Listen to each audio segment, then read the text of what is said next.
appears to be working. Notification.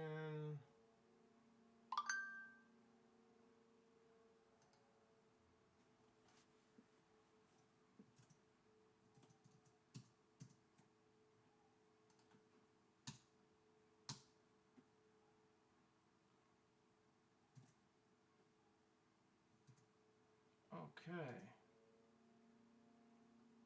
Good to go.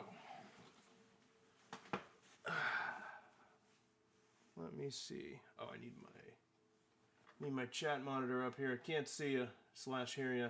Hold on.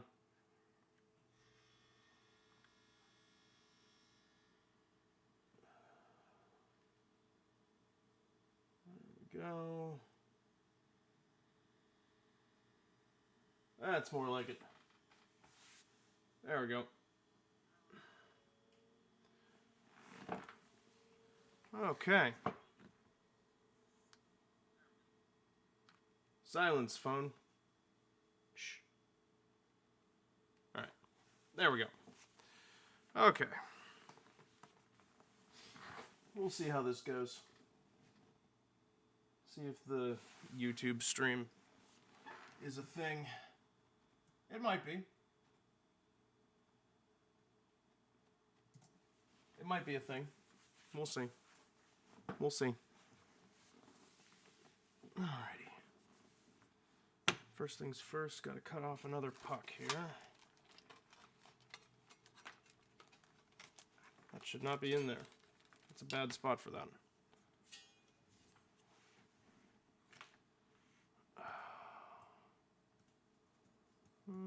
Something like that should do the job. Ow! Ow!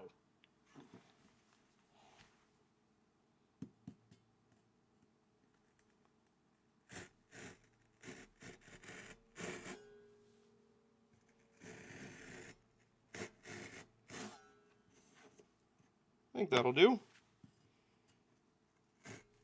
Come on, get back in there. There we go.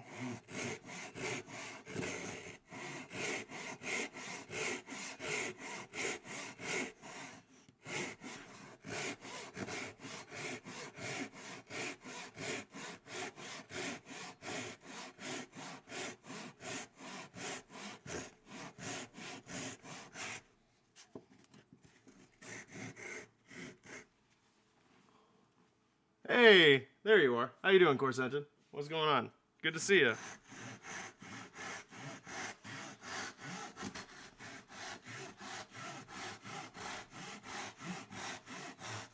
How you doing today, man? How loud is this already?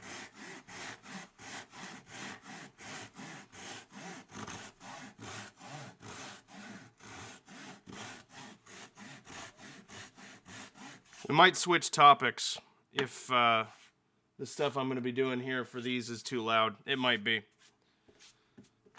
There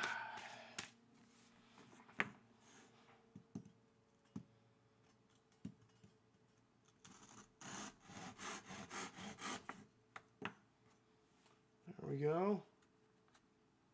What's got me on YouTube? I just think it's a better place to do the maker stuff. Or at least that's my theory, so I'm giving it a try to kind of just see how it plays out.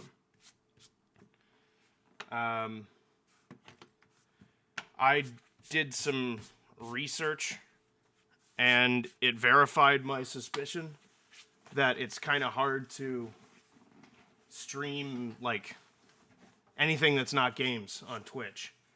And so I'll probably keep streaming gaming stuff on Twitch. And do this here? I don't know. I don't have a plan. I just thought I'd give it a try and see if there's anything to it. Where's my X-Acto blade? And I figure since you get notifications through Discord, it's pretty much all the same to you guys. I imagine most people with a Twitch account probably have a YouTube account also. Yeah, exactly. Just give it a shot. See if I'm, a little more comfortable here. Let's not slice my finger right out of the gate here. Is this even worth doing? I don't think that's even worth doing.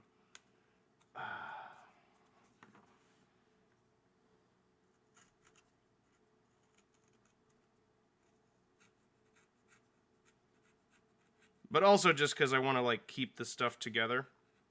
And for the Patreon ones, I had to do it through YouTube anyway. So I already have, like, you have to, even if you already have an account, you have to, like, sign up, and then it takes 24 hours before your account's active. So I went through all the activation and everything because I had to for Patreon. So I figured I might as well try it. Just for everybody. Feeling very othered by the description. Oh shit, is that the old subscription? Or old description? Whoopsie.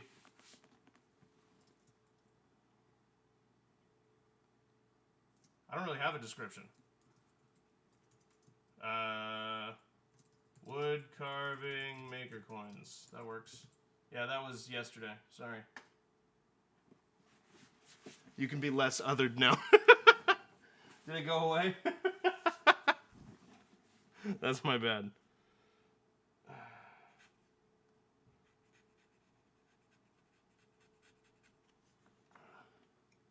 Huzzah. Sorry about that. Okay. So, although, I mean, technically the content of this is somewhat othering by default. But I had to do something. It was starting to be awkward. People were doing that, and I was like, and not really giving them anything. So, I had to do something.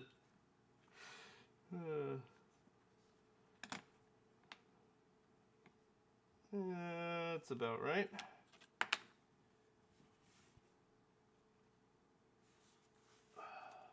I love this this aperture iris, yeah, maker's cabinet compass thing. Emily got me this for Christmas.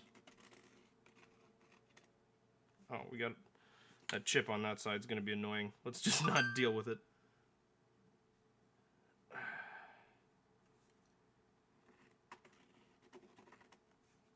That'll do. That's enough of a circle for me. The emoji list on YouTube has a whole tab for me, a big old light bulb category. Wait, can you use them? You can use them. Oh, I see. Wait. I want to be able to... Here's another thing that bothers me about Twitch, okay? Why can't I allow people to use the emotes I designed whether they subscribe or not? I want to be able to do that. Especially, like, can Moody use the emote he designed? Like, he made it. And I don't even have the power to give it to him. It bothers me.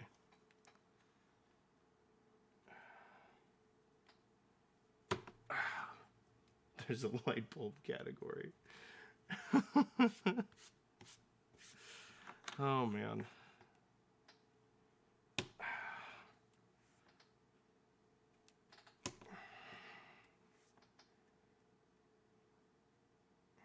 So yeah, I mean, I don't know. I might not keep doing these on YouTube. I'm really not sure. I just thought today would be a nice day to try, not a planned day. So, I can kind of cut corners.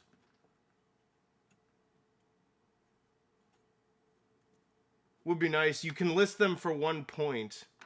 Well, I might as well do that. What are they listed for right now? Do you remember? And like you said, yeah, it's inconvenient that they would then have to handle it that way. Like, I would rather you could just do it, you know? Okay. So here's the moment of truth. This thing is probably way too loud for this to work. And don't be shy. If it's way too loud, just say it in the chat immediately, because it's probably way too loud. Think around 480. Oh god, 480. Jesus. Yeah, no. I'll list it for as low as it'll let me. It should be 1, but I mean, sometimes they change that stuff, so I don't really know. Oh, this is not the bit I want, though. For starters, I'm gonna use the grind wheel. I don't have to use it on a very high speed, so maybe it'll be okay. Maybe? Possibly?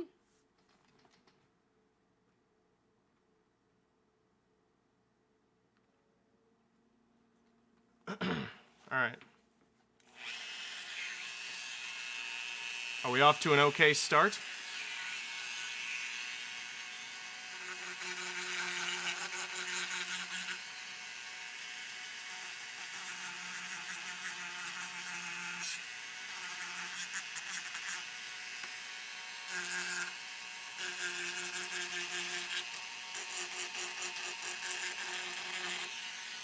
Good so far. That's good to hear. Yeah, other bits might be a little louder than this, but you let me know.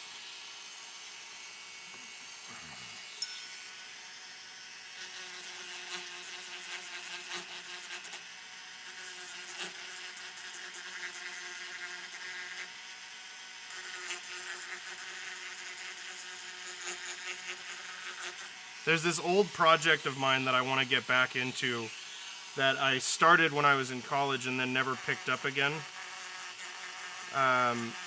Where I had used my Dremel. I was starting to sculpt in a kind of a cliffside ocean scene into a stack of old encyclopedias. Like, I went to a bookstore and got these old, outdated encyclopedias and just started carving a scene. Like, I pressed them together with clamps and started carving a scene into them. And it's at my parents' house, so I've never finished it. I wonder how much the vibration is making it into the mic. I got a new shock mount, so it's probably not really. Because the mic is clamped to this table, so it should be getting vibrations.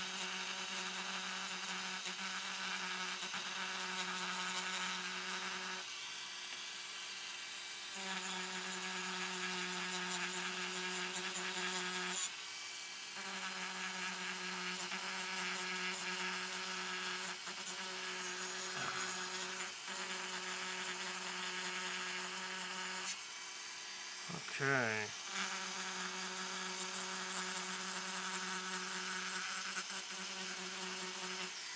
There we go. This is working out nicely.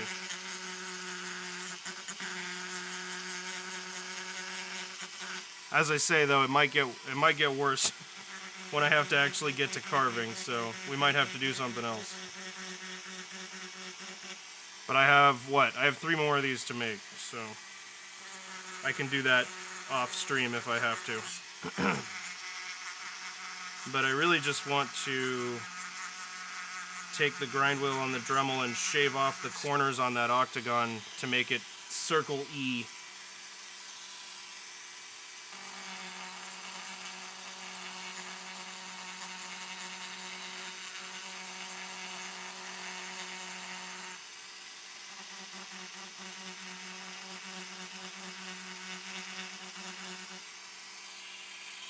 It's getting there.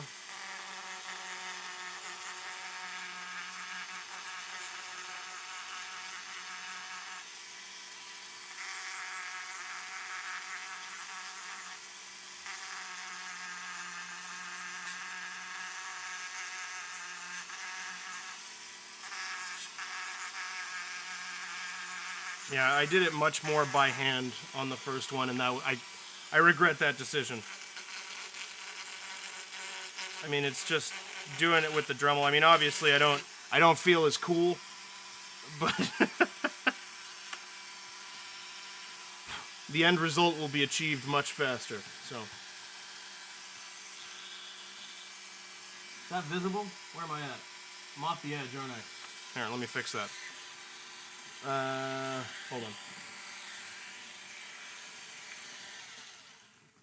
Feels like I'm off camera. Oh, for sure. Yeah. Let's do that. There we go.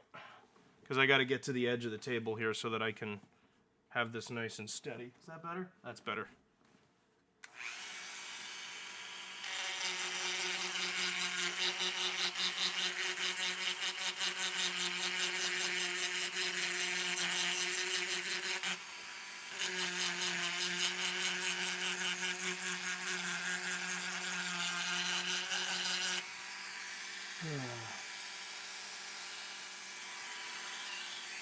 It's cool that I've done, well, very personal. Yeah, I guess that's true. Thank you. I mean, they're probably all going to be done this way from now on. But yeah, I'll take that. Very, very personalized. That was my goal all along. I wanted it to be unique for everybody. No, I wanted it to be faster.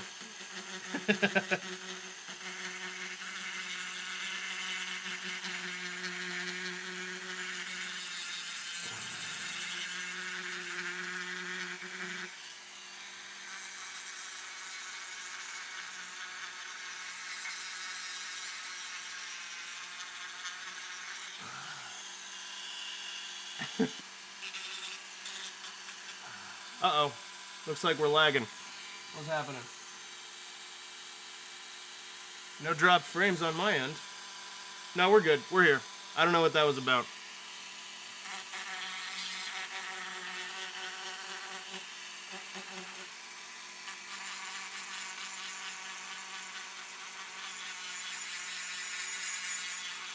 I think that's been happening just because my network's been a little wonky lately.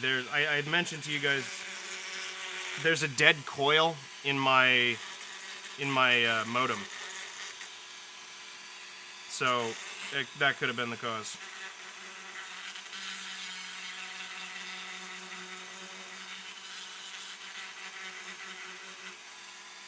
Now, see, you can still see the corner on there. It's not.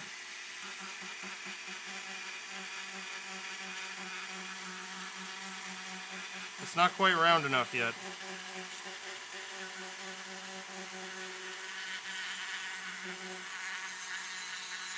I don't want it to go much faster than this, though. Yeah, I still haven't gotten that fixed. We really just need to get... I mean, it spells death for the modem. There's not really any point in trying to get anything fixed, obviously. Wi-Fi modems aren't really something you generally take to the shop.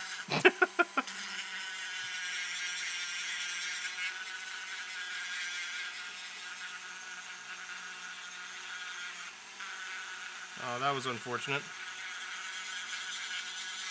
Let's put a ding in it.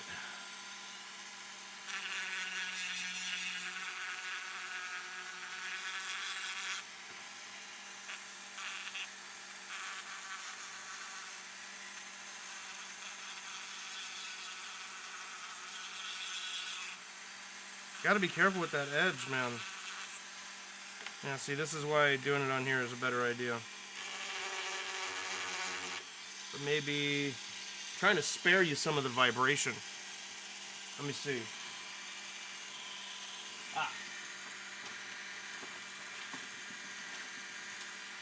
Fuck it. Whatever.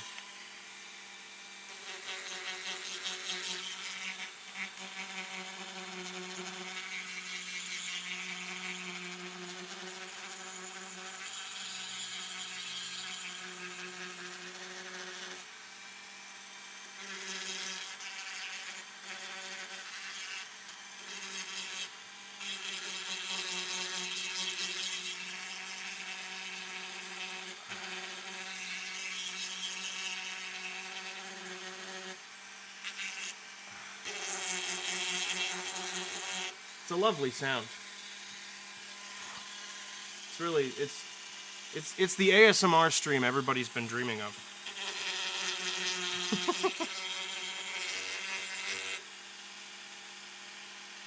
So there are at least 5 toothpick boxes in frame. I have no idea what you're talking about, sorry. I have no idea what you're talking about.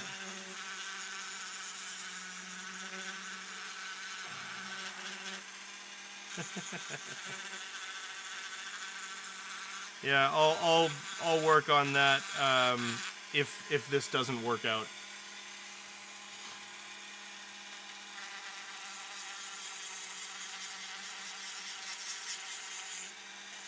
I've definitely made some progress on it. It's looking nice. Dentist grinds down your teeth, 3-hour ASMR.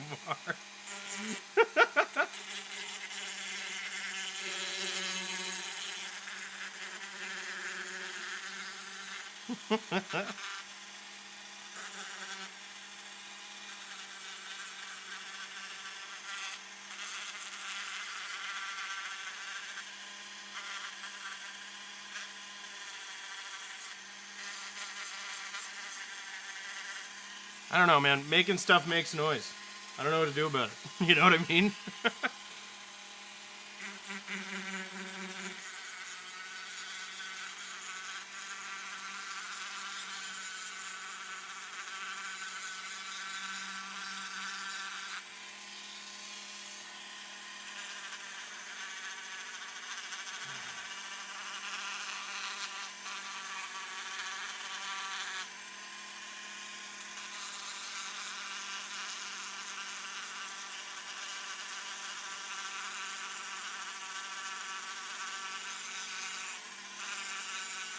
Okay, I'm gonna turn up the speed a little bit and put my gloves on.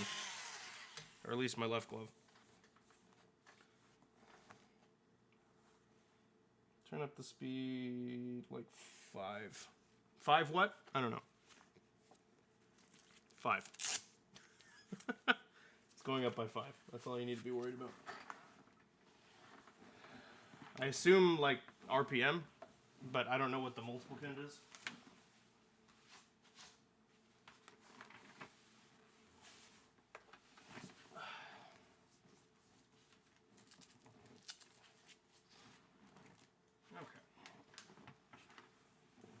So a bit faster, which means possibly a bit louder.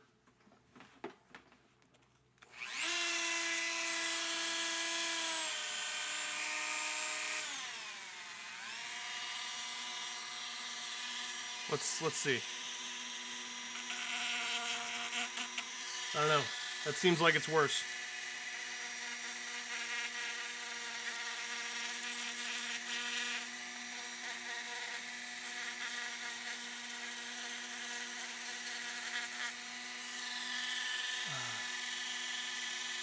Get those acrylic containment boxes with 2 built-in gloves. For all of my mad science.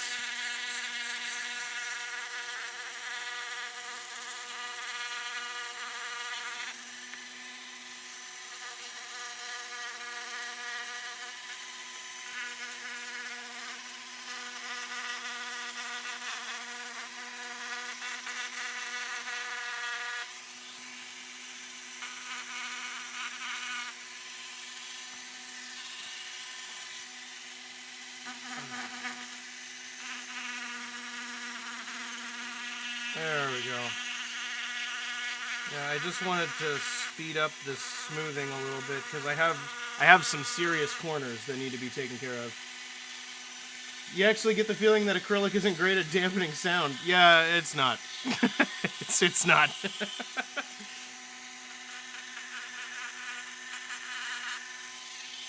I don't know if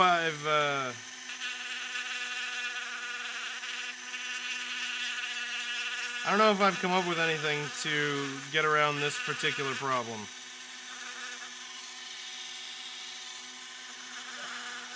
The way I estimate it is, if you want to watch people make things, you're prepared for noise. You know what I mean? And if you aren't prepared for noise, I'm terribly sorry.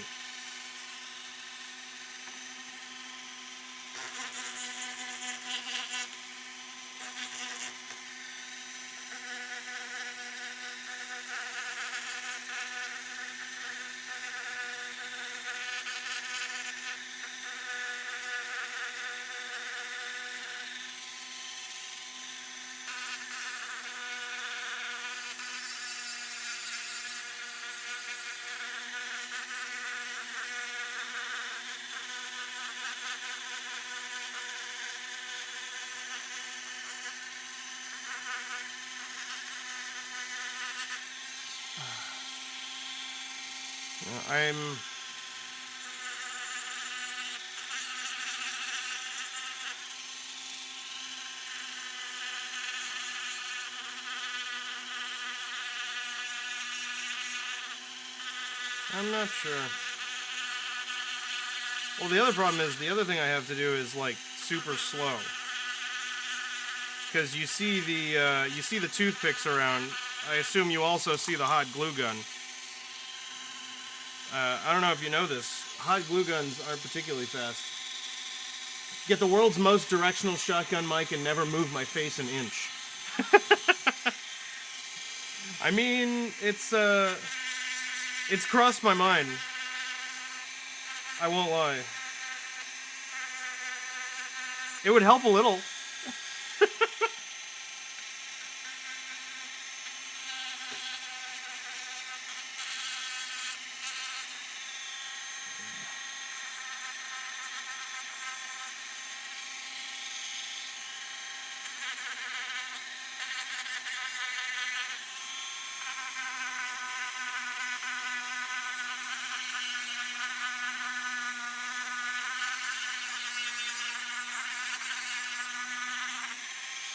Yeah, I don't know. It looks like the water gun emoji. Yeah, we'll probably switch to that, honestly. Because this is super loud. It just doesn't work for this. Yeah, it does totally look like that. You're bang on there.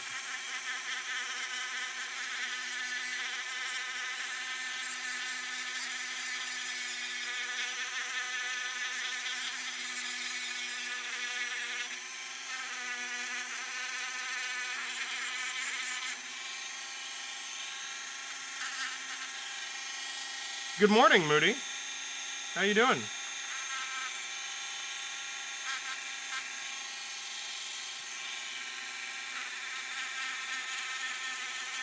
Is this nice, gentle sounds to wake up to?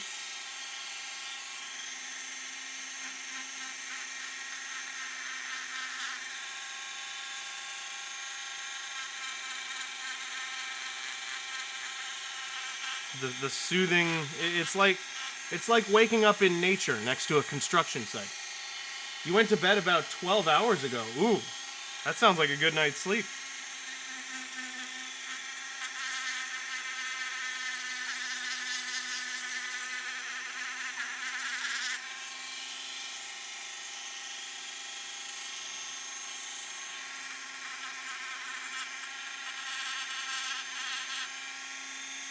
This is a pretty bad corner. I have to take a lot of material off of here.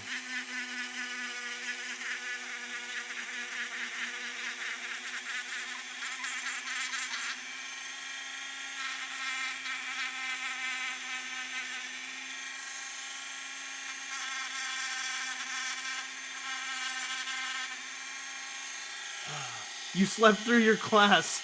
Oh no. Oh no. What was the class?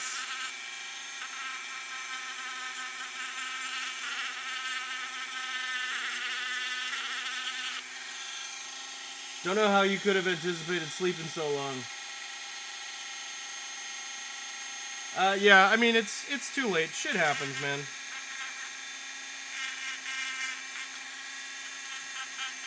We all do it. The teachers are expecting it to happen. I'm sure now more than ever. Don't worry about it. It's fine.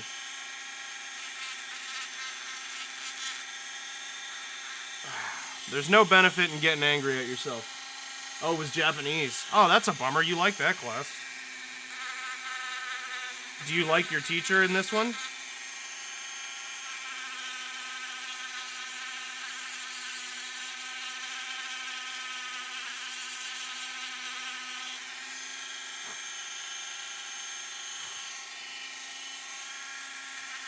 I'm putting ASMR in the title.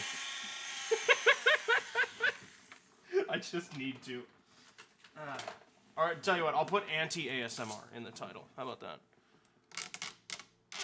It's ASMR for sadists. Masochists? What's the one where you like hurting yourself? Masochists.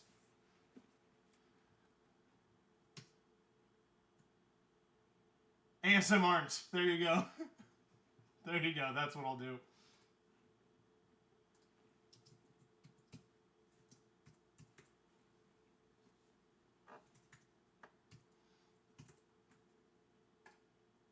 There we go. Good call. ASMR.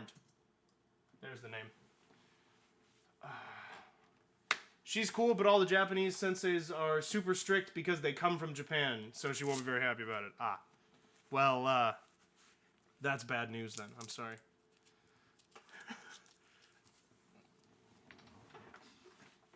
I mean, it's good that you're getting, you know... I don't know how to say that in a way that doesn't sound racist. The first phrase that came to mind was the real deal, and I think that's probably not the right thing to say. It's a good thing you're being trained by an actual expert? That's better. That's better.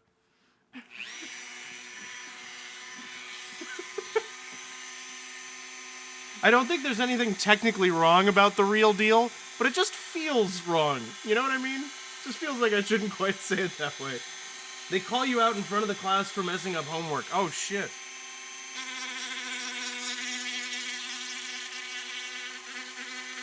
That's not something I'd be able to handle emotionally. That seems stressful.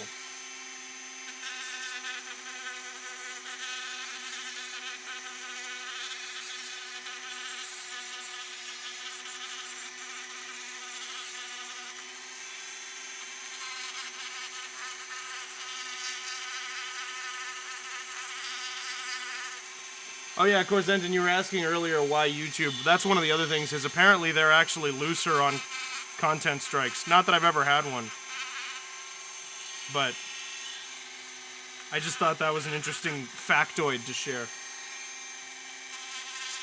I would not have guessed that YouTube is the one that's looser on content strikes, but apparently they are.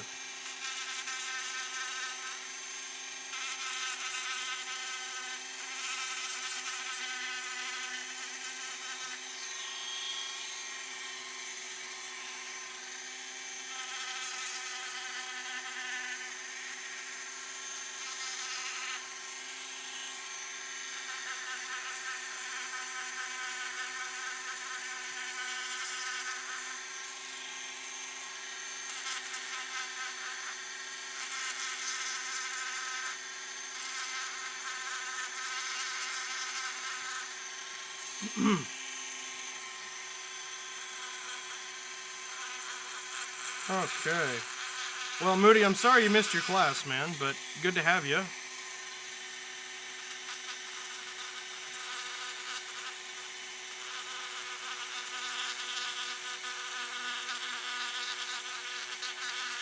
This one's probably yours. From here on out, it's gonna be that the... Ooh! Oh yeah, go record your video, man. Do it. Go for it.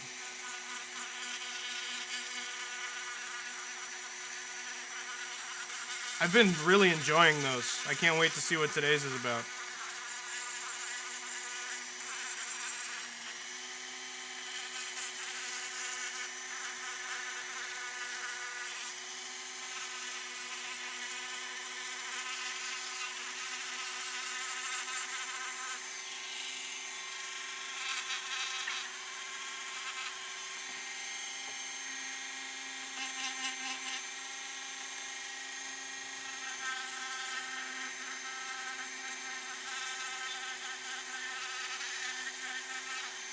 I gotta keep it moving. If I sit still for even a second, I get like dents and divots and crap.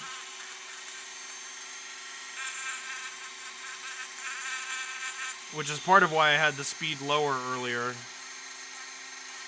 But now I want to see results, so... Although I should probably slow it back down again.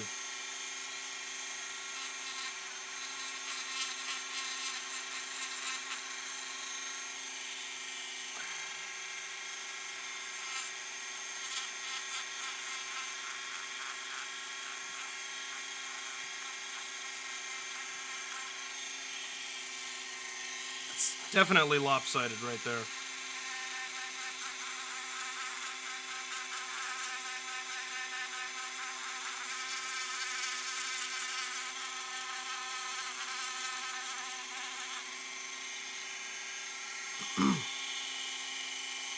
Wouldn't I want results first and refinement later? Yeah.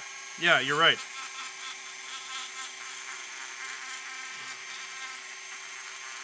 You're absolutely right.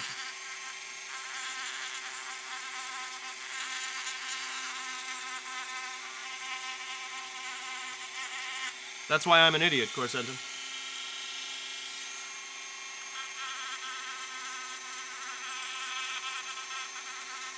Or I guess that's because I'm an idiot.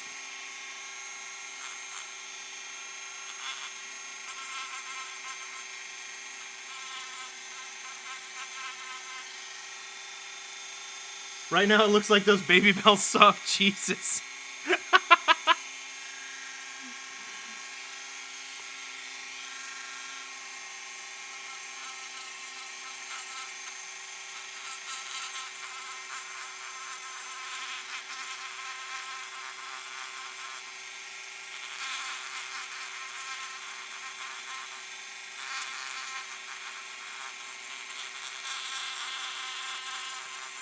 Yeah, we'll probably drop back down to that lower speed in a minute to soften this up the rest of the way.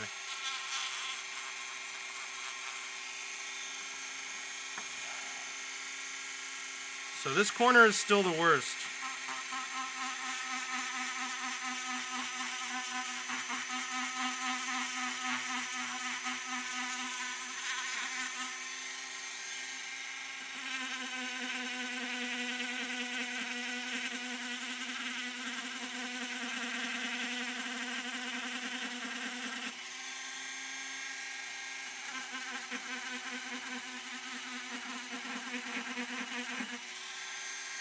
There we go, that's better. Now I can just smooth that out. Now I can actually probably turn it back down a little bit again. Other way. There we go. Right now you're pretty cheesed off about some cheese advertisements.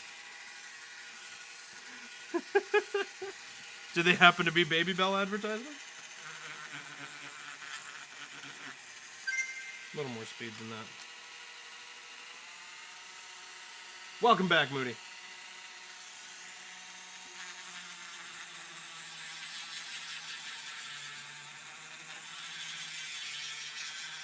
Oh yeah, it's confirmed, by the way. The camera click thing is going to be a thing of the past.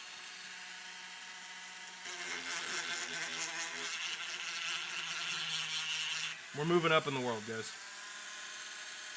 For some months, Cheez-It has been airing a snapped ad that's like, so addicting we might run out of cheese. And which thing about that ad upsets you? I think there are multiple options.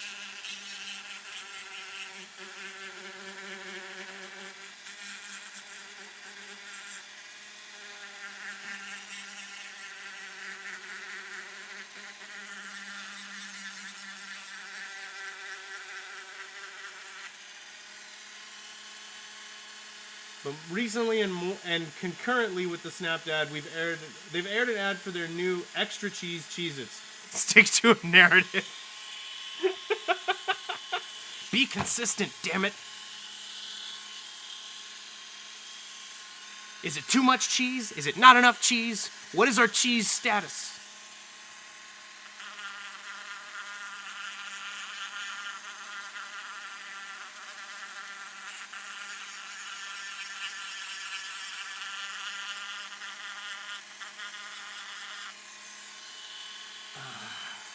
Well, welcome back, Moody.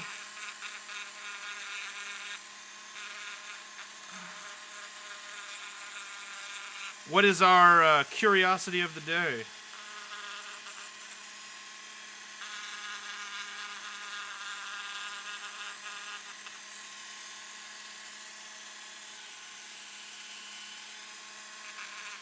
Okay, I'm getting pretty happy with the shape of this coin now, and it is about exactly the same size as the last one, so that means that I'm doing something, right?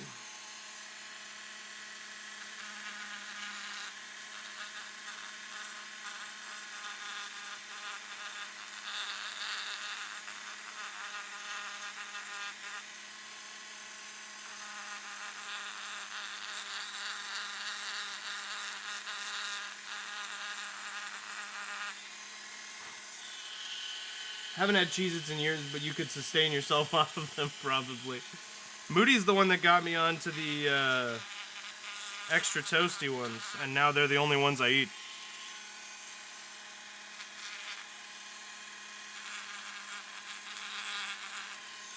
There are no other Cheez-Its. Right now you're uploading the raw footage to your Google Drive so you can transfer to your computer. Right on.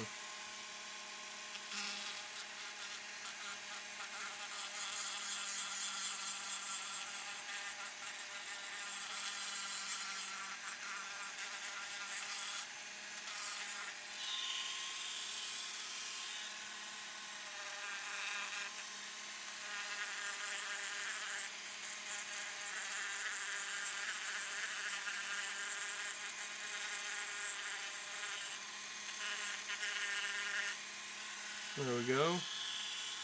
The joys of file management. The extra toasty is the only flavor of Cheez-Its. Yeah, as far as I'm aware, I think they discontinued all the other ones after they got it right.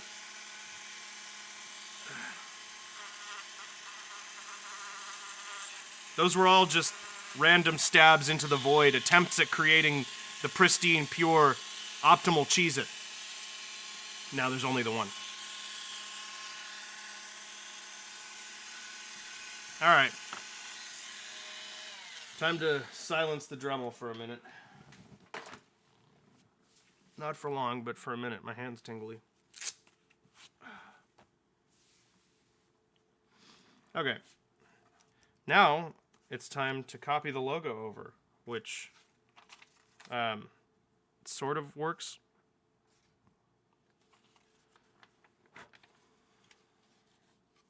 I really should have made a stamp. I considered making a stamp. If I find myself in a situation where I need to make a fuckload of these, which doesn't, I'm not expecting that to be the case anytime soon, then I'll make a stamp. There's also the Ranch Groves. Oh, the Ranch Grooves. I've never had those. The Ranch Groves. But now I want to go to the Ranch Groves. That's the thing. Okay, so we're just going to freehand this. Because we're freehanding all the cuts anyway, so it doesn't really matter. Kind of bracing my finger against the outer ring to try and make a consistent inner ring. How visible is that for you? Not at all. Yeah. There you go. You can kind of see what I did there.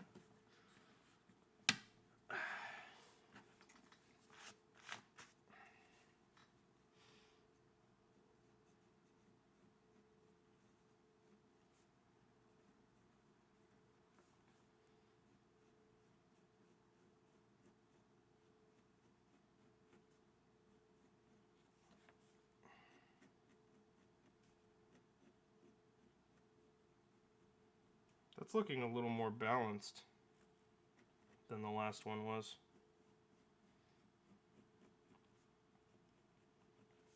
Maybe not. Maybe it's about the same.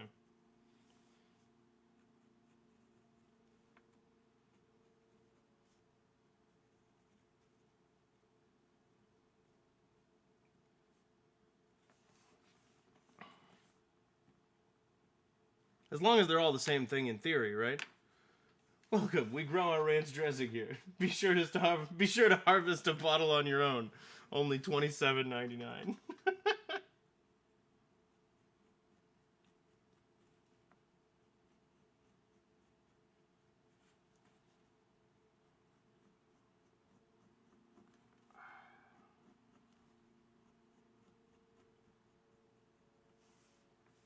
Okay, and then I want one line coming up like this.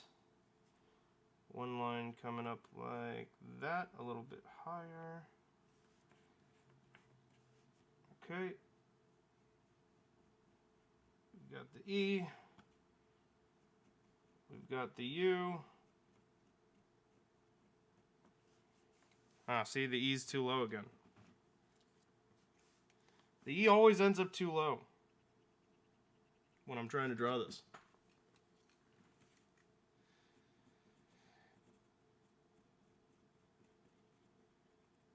There we go. Okay, and then the simplified version of the crack that I did for this is more like this.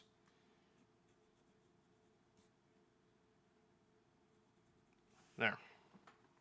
It's pretty much the same thing again. So, back to the Dremel. our short spurt of Dremel freedom has come to an end. I do need to change the bit first, though. And again, tell me if this is annoying, and we'll do something else. But until somebody says that, I'm going to keep doing this.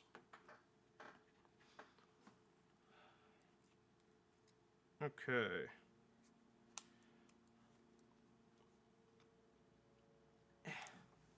Well, and there's also, I mean, after we get this carved out, there's the whole wood burning stage, so that part will be a lot quieter, now that I think about it.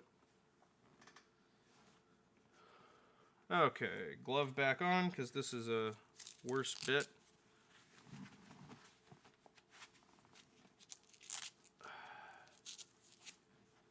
Alright, here we go. Ah! Let's not turn that on until it's firmly attached to my hand, shall we? Alright, here we go.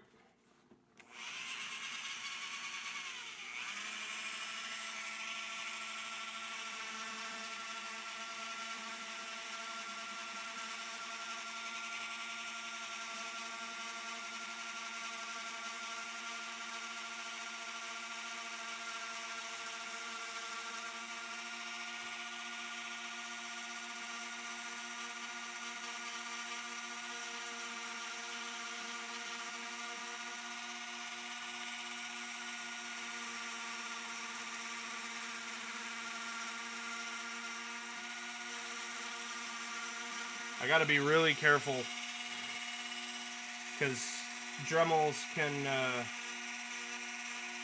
there's one direction the Dremel likes to go, and there's one direction it doesn't like to go. And you want to go the direction it doesn't like to go, because the way it's spinning will just pull it along the wood and cause you to cut in the wrong places.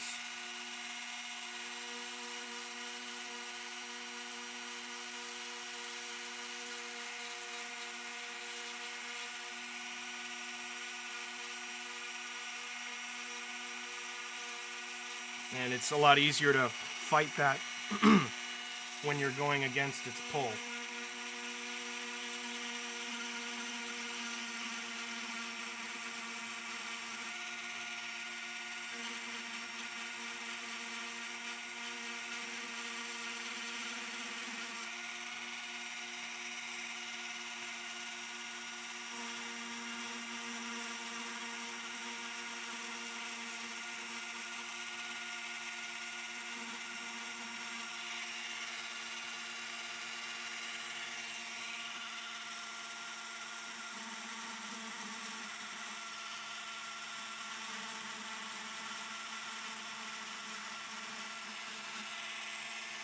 Oh, you can't see that at all. Why don't we do something like that? How's that?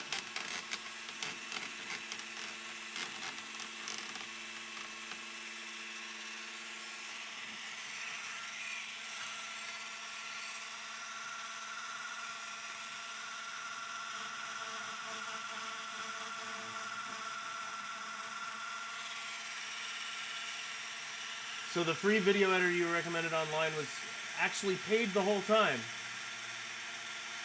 Oh, Moody, that sucks. What was the brand? Like what editor?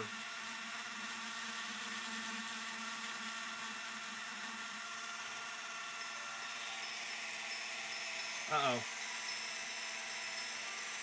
I gotta pause the stream for a second, guys. I gotta take this. It's my birthday and that's my grandma. So I'm gonna take that call. I'll be right back.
Hey, I'm back. And thank you, Moody. Okay. So, what was I doing? Indeed. Oh yeah, DaVinci Resolve is a good way to go.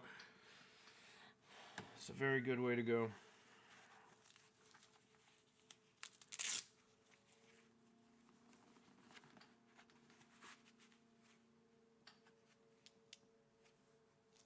That would be Happy Berutz? Happy Berutsude. Happy Berutsude. Interesting. Well, thank you.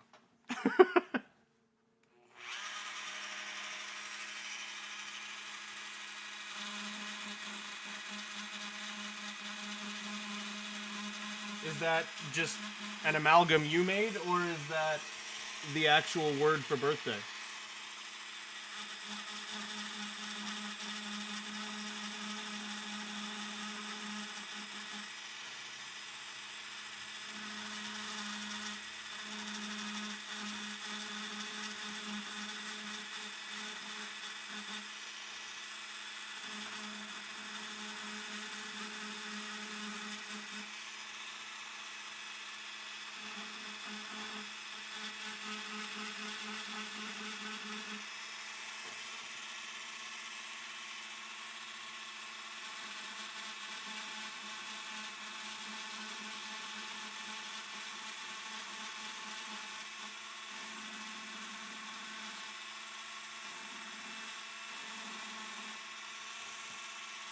Trying to keep steady here.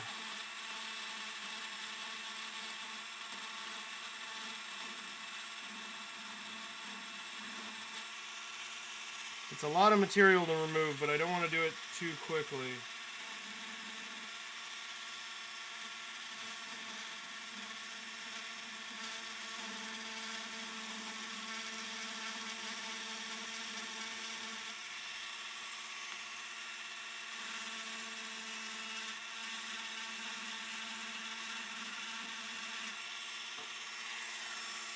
The one you said is Otanjobi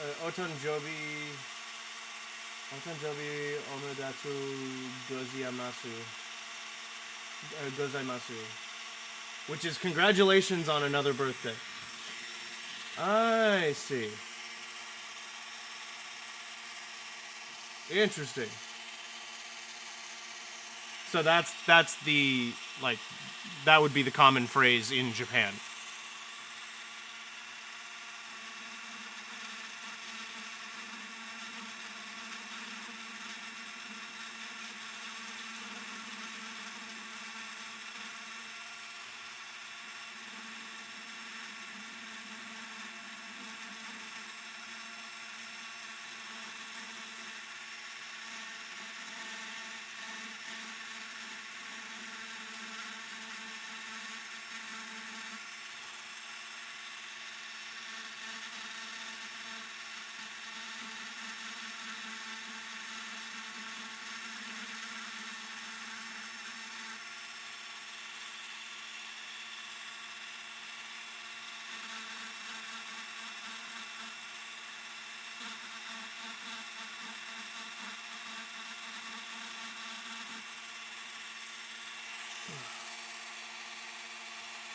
Not sure what course got his, but you did your best to translate it.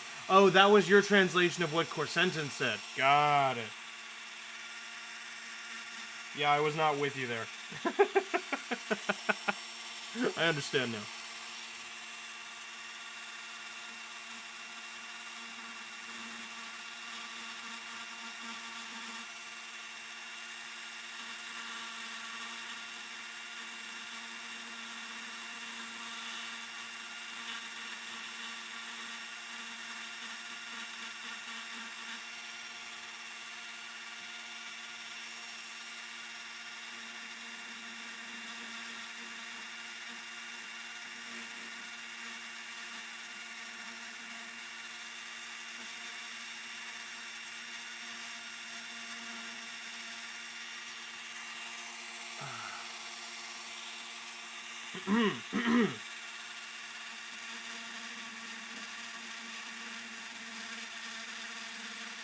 Getting some sawdust in my throat here.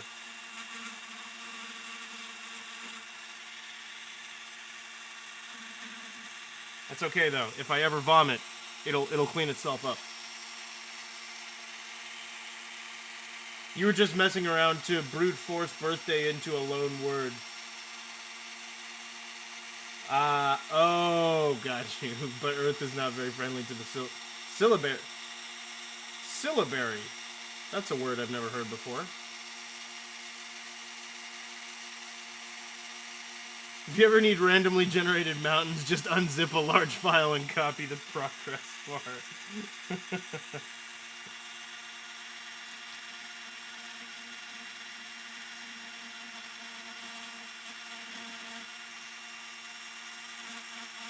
I'll keep that in mind, Moody. I'll keep that in mind.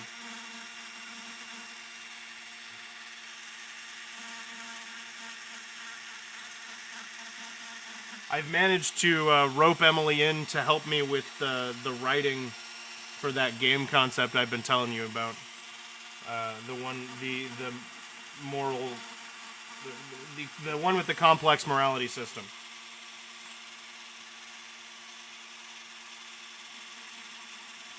So I have my writing partner for it now, which is awesome.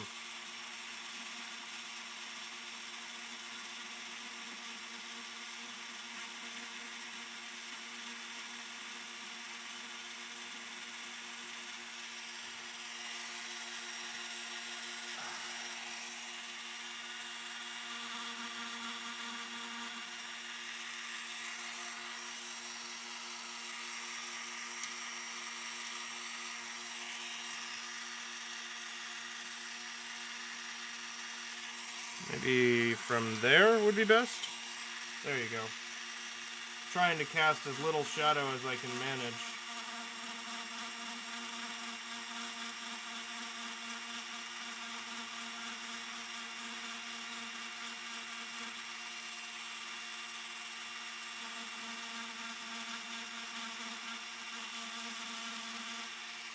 But yeah, it's been interesting actually trying to write for that concept,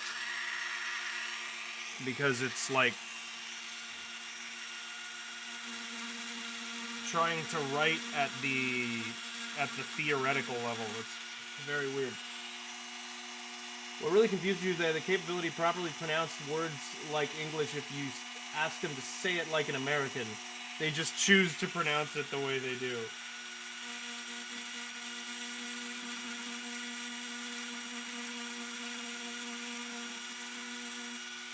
So, like, why? Is there a reason? Is it just a cultural thing? Is it a... Oh, I need to move up here, sorry.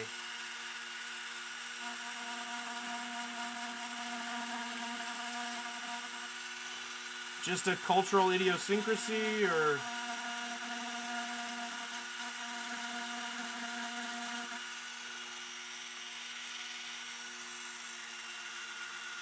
Maybe they liked the stereotype? I don't know.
I kind of need to like loop this around the camera.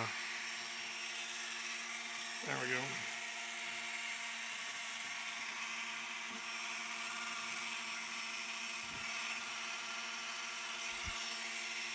go. They spell foreign words with their own foreign word alphabet called katakana, and then just pronounce all the words as if they were only Japanese words. So they say tons of English and European words that you'd be able to understand between the Japanese stuff. Okay. I'm very confused by that whole situation. It's very interesting. Oh, very cool.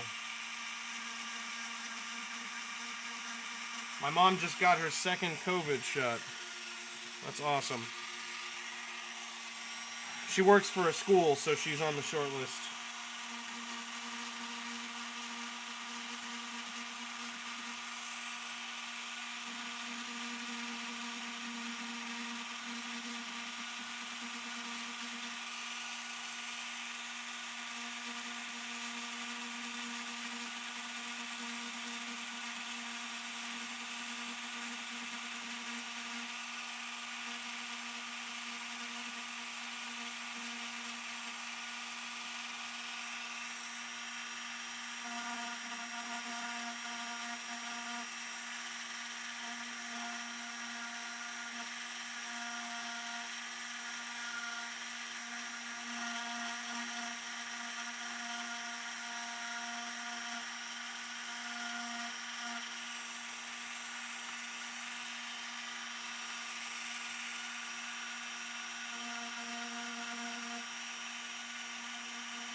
There we go.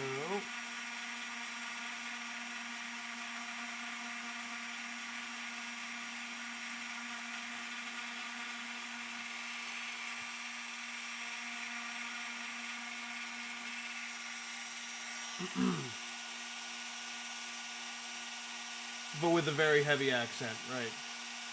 There were so many Western concepts that didn't exist in Japan before they opened themselves up, so they had to borrow the words. Oh!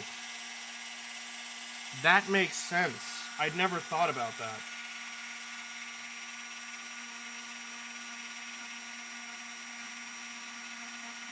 Yeah, I always forget about how Japan went from being so closed off to just opening up to everything.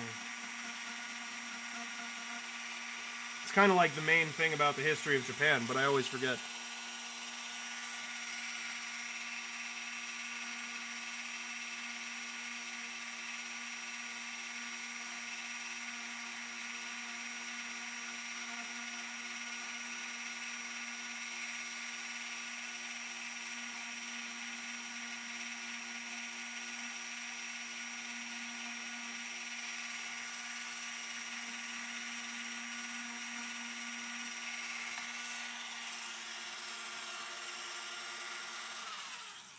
Need a different bit.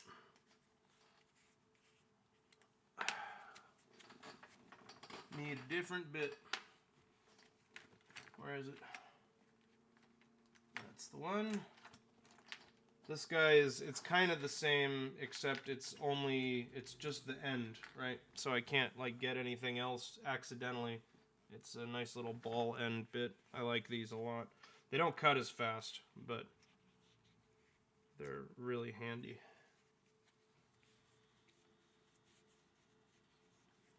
If we don't know how to say an English noun, sometimes we can just say the word in a Japanese sounding way and it might be right enough to pass. I mean, that works out. Works out really well for you. Okay, that's not a good spot for the microphone. Let's put you over here. Then twist you. Sorry about that clinking. Hold on.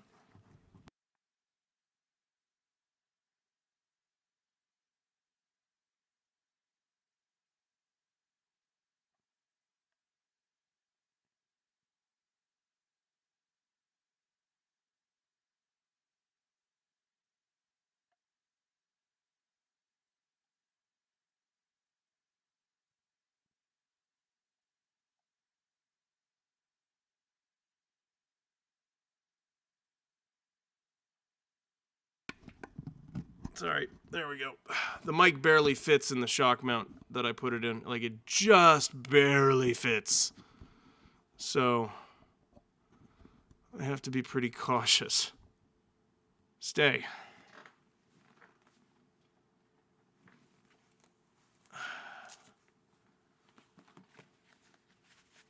It likes to stretch out.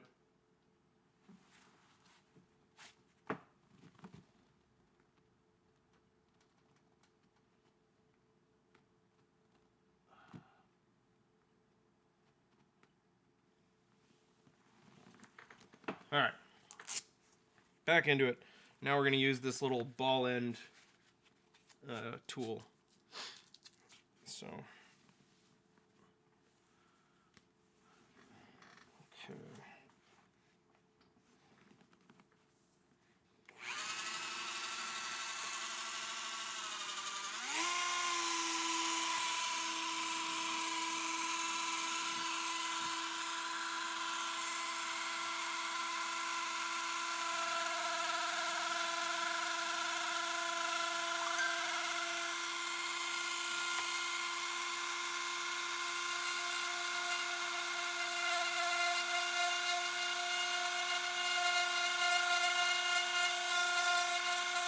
We're not going to use this one for very long, don't worry.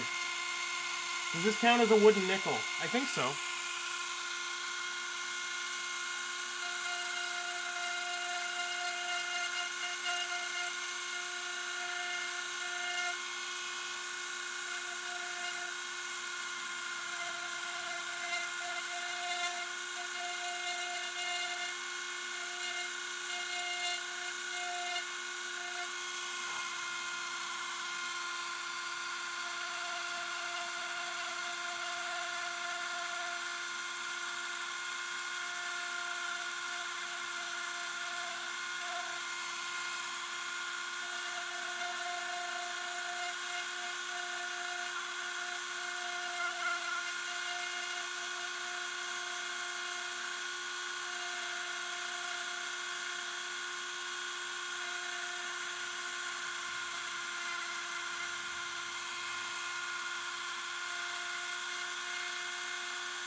Okay. Gotta be careful here.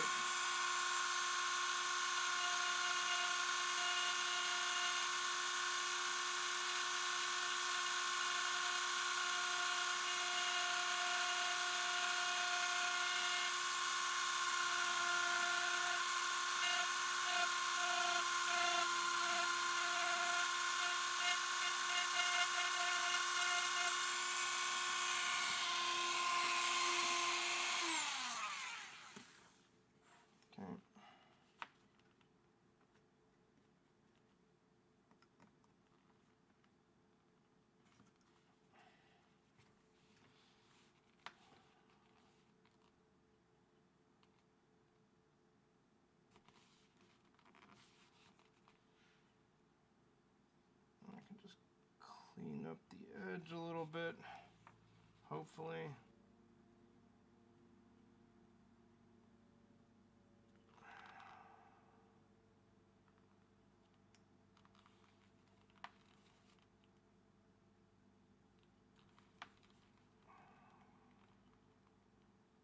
See, because I'm still going to round off the bulb like I did on the other one. I don't know how well you can tell, but the bulb is kind of gently rounded off, and this is more square. I know that the the threads on a bulb are also round. I just think it looks nice.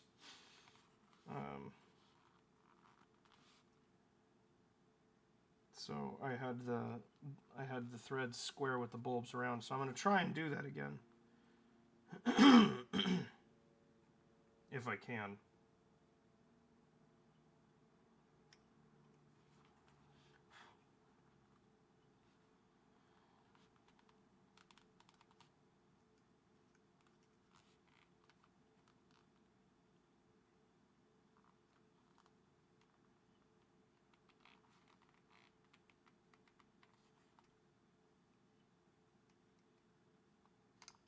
Just a very small amount of material I need to get out of there, and I don't have an end for my Dremel that's small enough to get in there.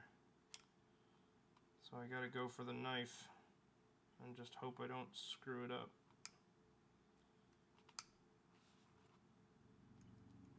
Which means I gotta try and keep myself like super steady here.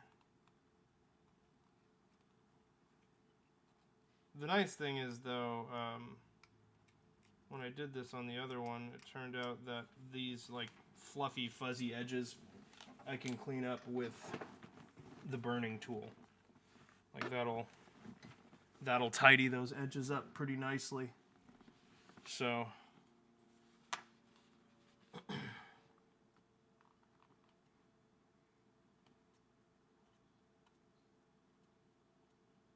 I'm looking forward to that part. We're getting close to that part. This is taking longer than I expected, but not too long.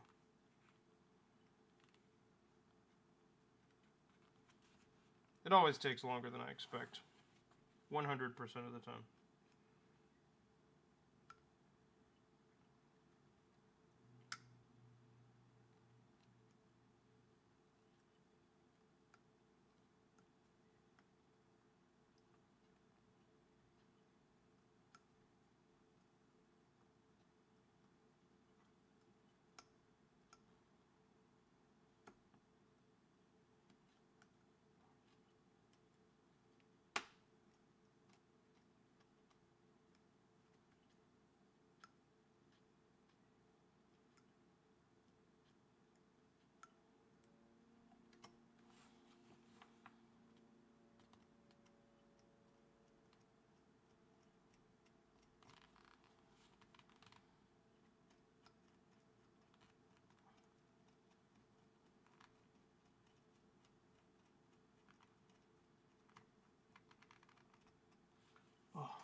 Yeah, so this is a very slow and tedious part of this process, but I can't do this with the Dremel. I suspect that somebody with a little more skill with a Dremel might have better luck doing that than I'm having at this moment. But I know how to use a knife, so let's stick with what I know.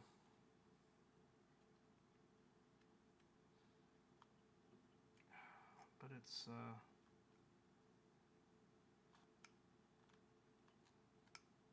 starting to happen. I'm getting through. Yeah, see, there goes a little piece right there.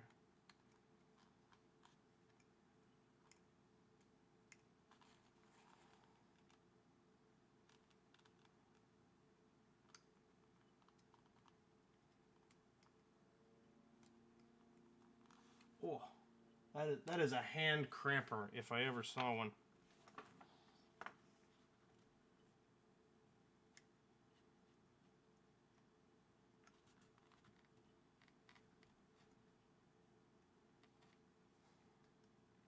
Come on, you. Let's go. Yeah, that. Stay focused, Austin. You'll clean that up with the other tool. I mean, I will go through and like sharpen up the edge of this of the outer ring, but I will do that with this blade, but that's not what I'm doing right now, and I'm trying not to get distracted.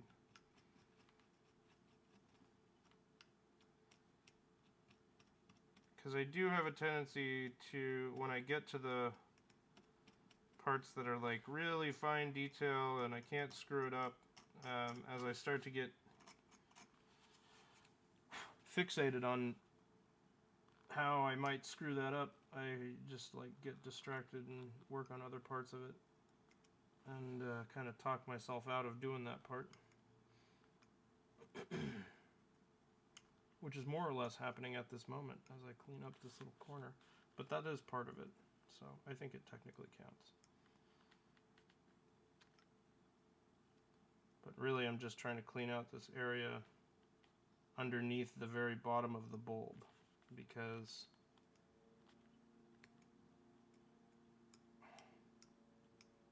it really sells it to have that part cleaned up.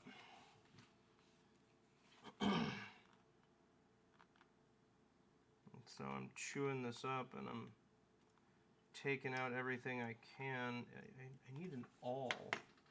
I don't know if a toothpick might work with some of this softer stuff, but an awl would be better.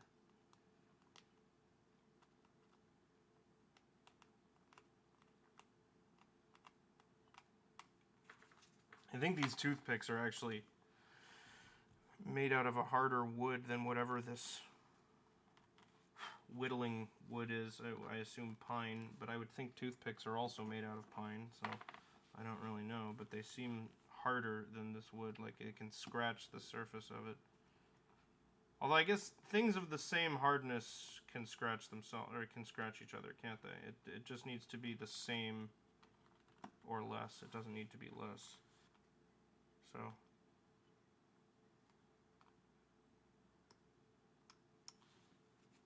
okay, so we're gonna clear this out here.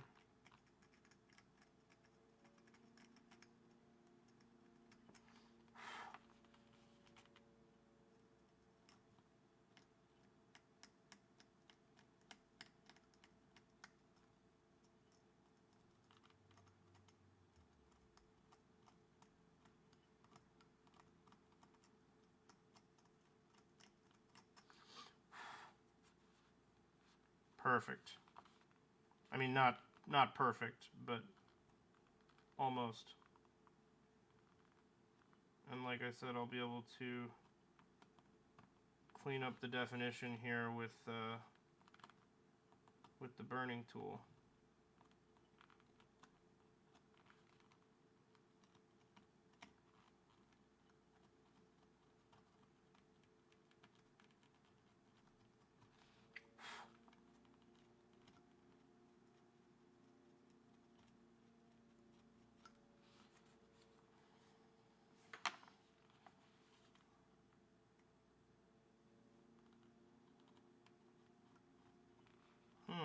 Okay. So I'm gonna go back to the Dremel and I'm gonna kind of just deepen this all a little bit with this pointy bit again. Hardness is a very finicky measure. Yeah, I agree. I agree.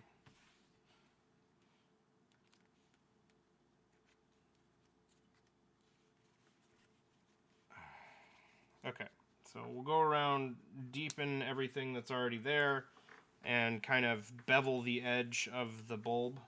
And then this I've been cutting out, or in the last one anyway, I cut out with the knife, similar to what I did down here, but there's a little more room, so it shouldn't be quite as bad.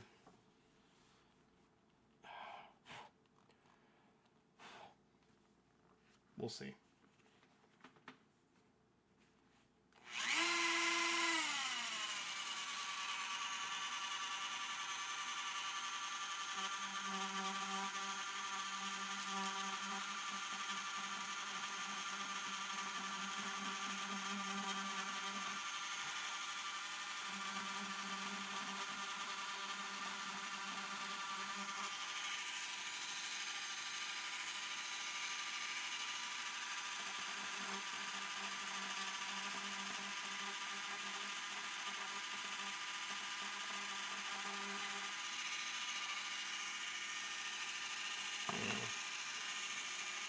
I do want the camera there, but the actual hose on it is causing me a problem, so I'm going to kind of change the way it's being supported here. Sorry about the noise. There we go. That's a little more workable for me. That's better. Okay.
You know, I wonder every once in a while when I get clumsy with my right hand about when I was a kid, my dad used to wonder if I was left-handed because mostly because I was bad at basketball. So I think he was kind of hoping that my bad shot was caused by the fact that I was using the wrong hand.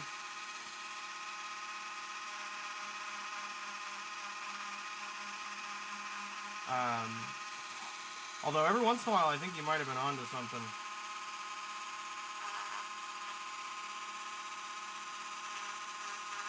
Because sometimes my left hand does feel like it's a little bit steadier than my right. Like I feel like I'm always steadying my right hand with my left.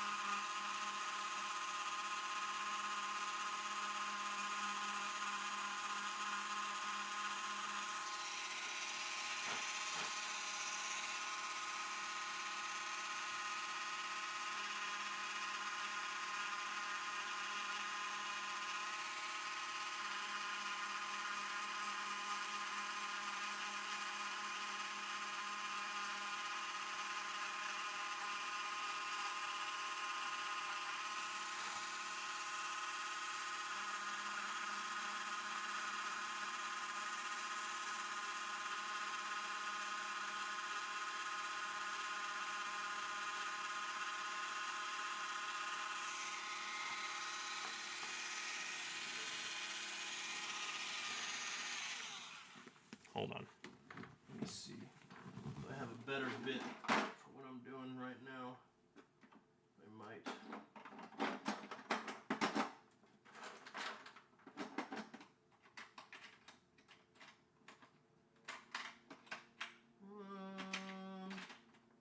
Maybe, yeah.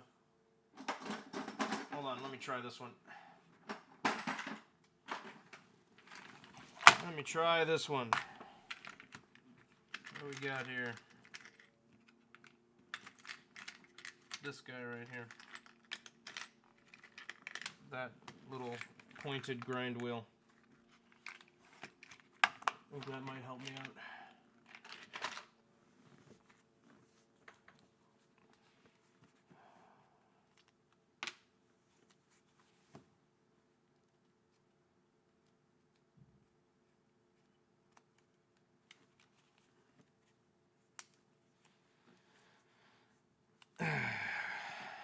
Okie dokie.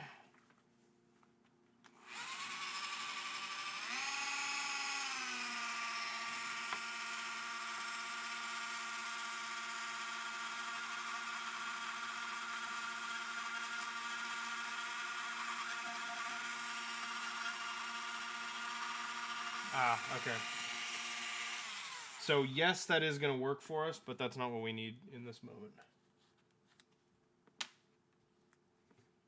Right now, we're going to go back to this, the nib, the big noise bag. Sorry about that. We're going back to it for just a moment.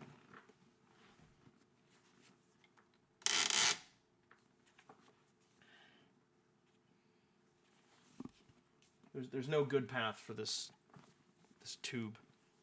Come on.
Oh, shit.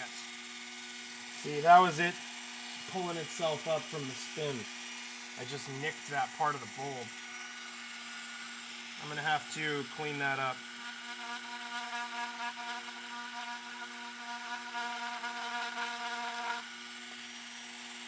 Oh my god, my hair pisses me off now.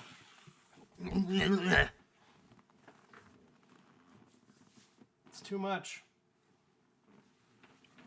It's too much. This is what happens.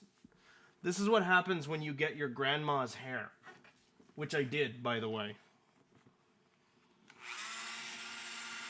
My grandma has beautiful hair.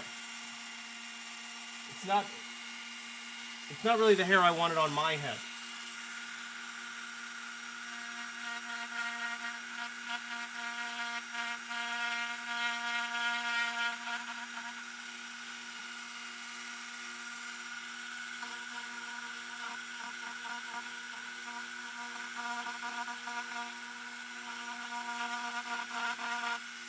Well, somebody's getting a light bulb with damage. Sorry.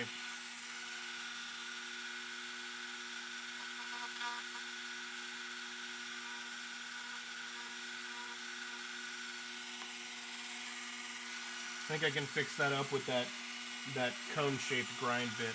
So we'll do that in a minute.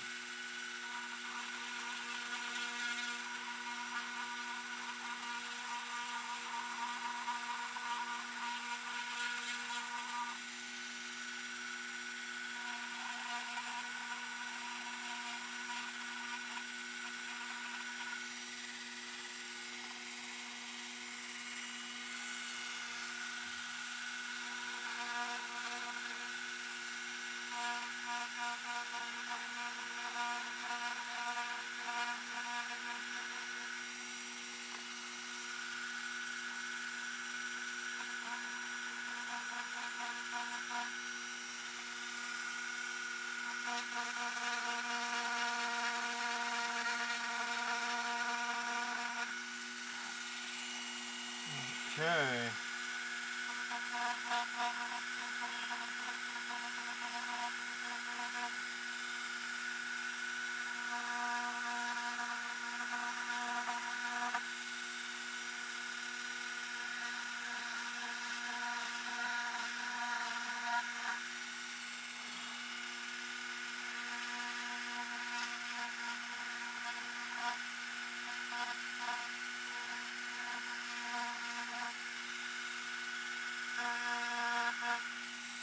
Need to get the shape right because after I switch to burning, like, I'm committed. I can't. If I want to undo anything, it will ruin the progress with the burning tool. So I think this needs to go a little deeper. Successfully navigated yourself around the new software and uploaded the episode. Dude, right on, Moody. Nice. I'm going to mute for a second because I got to crank this and it's going to be deafening.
Oh, I'm curious. What's the new curiosity?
Damn it. Where is it? Oh, I was on my wrong YouTube account again. That's why. I'm very curious what your new curiosity is.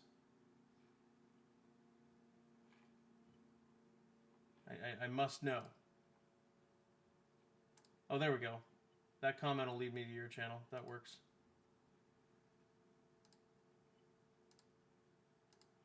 Hello, friends. Perfect. Yeah, it says I'm subscribed. Why is it not there? Oh, that is Hello, creepy. Friends. Moody here. Today's curiosity is the Spirit of the Forest Copperleaf Mask. You wanted it, so here it is. I had never looked into the history of this piece of art until a commenter asked about it on a previous video. This mask-like art ended up in my collection through my parents at some point. They claim it was purchased from a vendor at a Renaissance fair in Norman, Oklahoma. After looking into it online a bit, I found out it's more than likely a piece by a sculptor from the late 90s going simply as Carson, or at least a reproduction of one of their creations. I found several similar-looking pieces in a series That's really cool, Moody. by an artist who always left the name Carson on their pieces, alongside the inscription, Spirit of the Forest. My copy of this leaf mask is lacking both a name and a series title. It's simply unmarked other than the actual artwork itself. Whether or not my mask is an original, there's always a story behind every piece of a collection. Sometimes it's forgotten, but it's always waiting to be dug deeper into. If you want to see more curiosities, why not stick around and subscribe? Very cool. Thank you, Moody. Love those.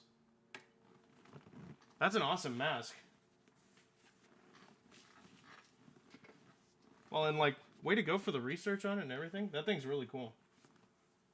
Right on, man.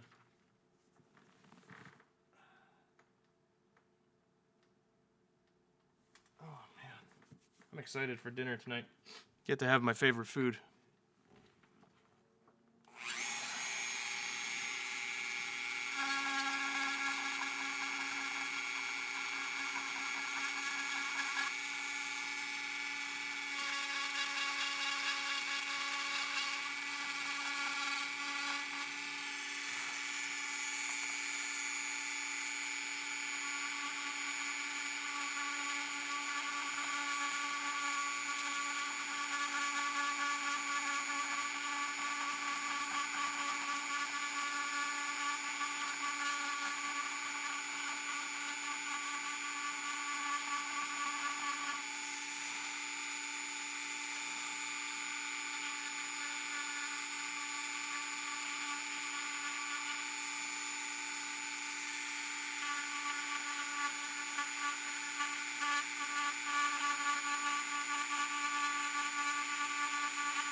What's my favorite food? Oh, sorry. Oh, I didn't mean that as bait. It just Wood Ranch. It's just that's my favorite restaurant is just Wood Ranch. Oh, that wasn't meant to be bait. But yeah. Tried finding the vendor who might have sold it at the medieval fair, but they don't have public records of that far back. Oh, bummer. Yeah, I wonder if it's an original. That would be really cool. That would be really cool. I mean, it's still cool either way. But definitely would be bonus points for being an original artwork.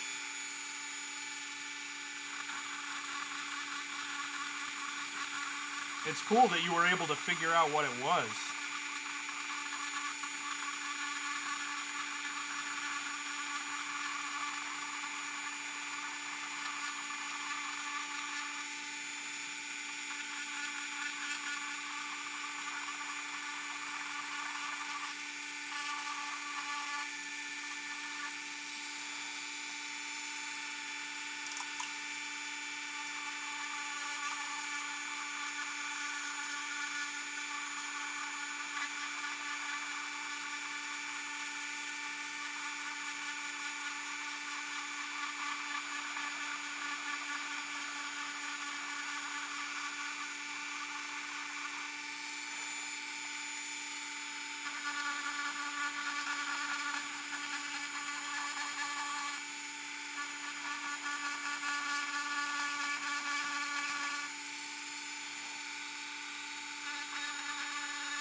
Couldn't even figure out who this Carson person was. But yeah, I mean, but it's not like, completely unlike an artist to just, like, drop a name on it and leave no other traces. Maybe Carson was the project that artist was doing and they left it anonymous. Who knows? If they're all those Spirit of the Forest themed artworks, then maybe Carson is the Spirit of the Forest. Bigger mysteries.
Oh, really?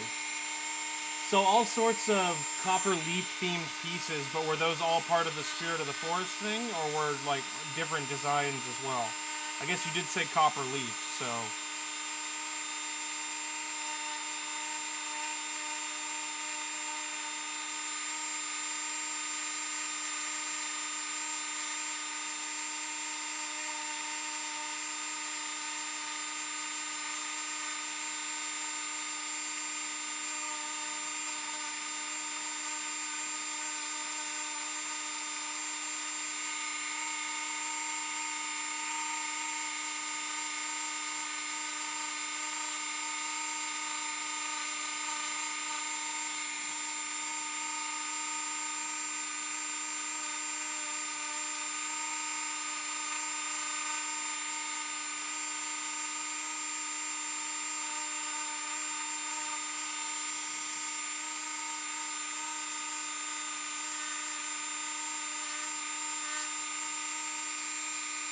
Okay.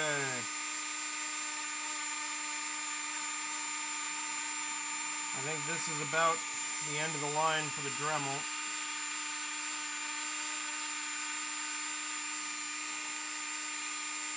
We just tighten that up a little bit.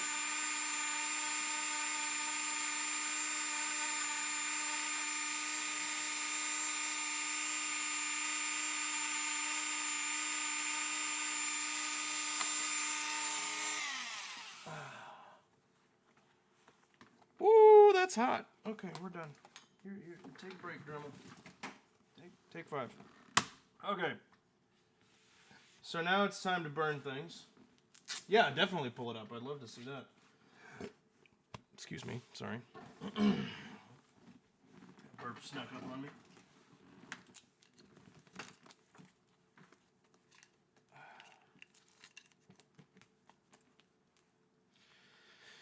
Okay, so we get the stand. And then we are going to be burning in. I'm using a different end than I used in that short video, because that end, I try to only keep one thing other than my phone plugged in at a time. That end won't be as, or wasn't as good for like filling in these broad sections. So even if I have to, it's already getting hot. No. Even if I have to fill up another section. Oh good, I hadn't turned it on yet. It's a good thing I'm not that stupid. So, while that heats up, I'm going to cut out the crack in the bulb.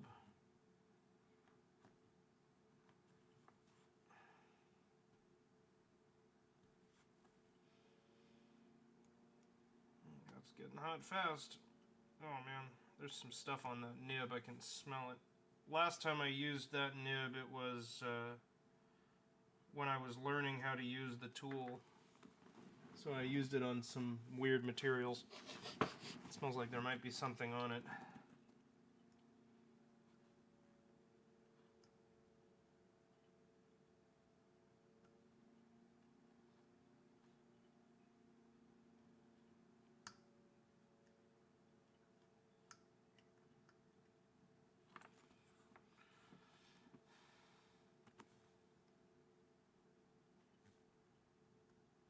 So I'm just cutting like little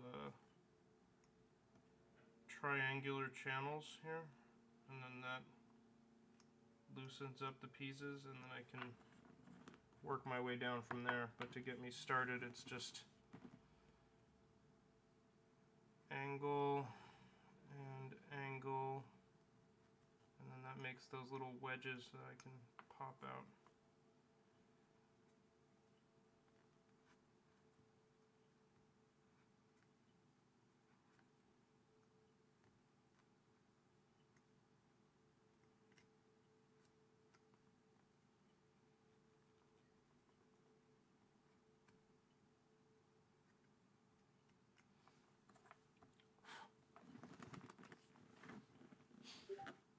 Oh, that sounds like you posted it in the Discord there, Moody.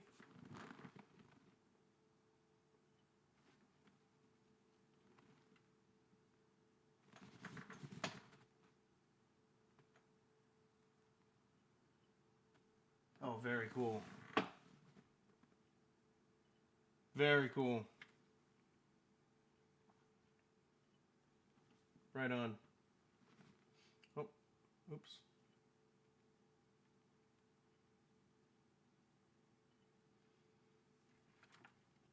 No, I don't want it full screen. I want the chat. I don't care about my face. There we go.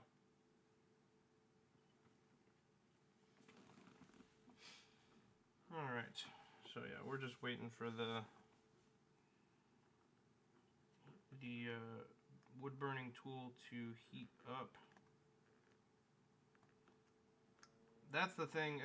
I thought about using it. It has a soldering iron end. So while I was working on the marble machine, I had been thinking about maybe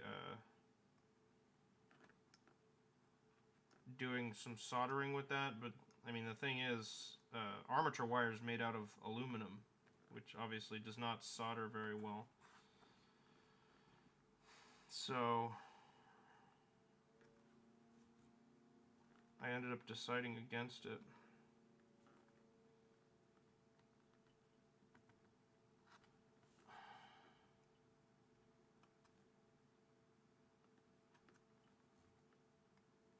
But if I were to do it again, I would pick a different material, likely stainless steel wire, and then the soldering iron would be a big part of the process.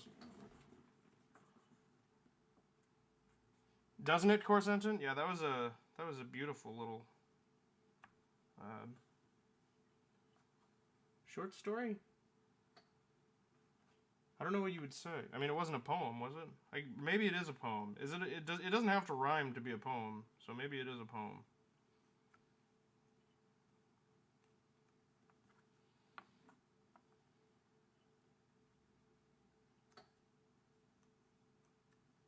Or does it rhyme and I just didn't notice? That seems unlikely. Well, I feel like I would notice that.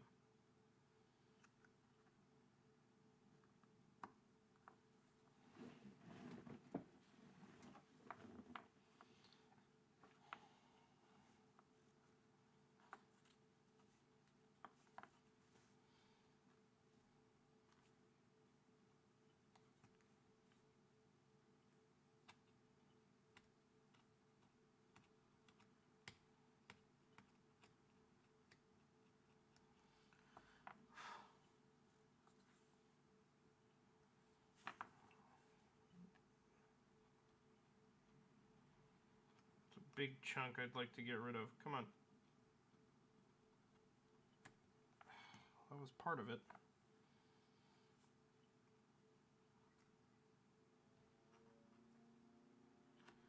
You'll be the one complaining when I am gone.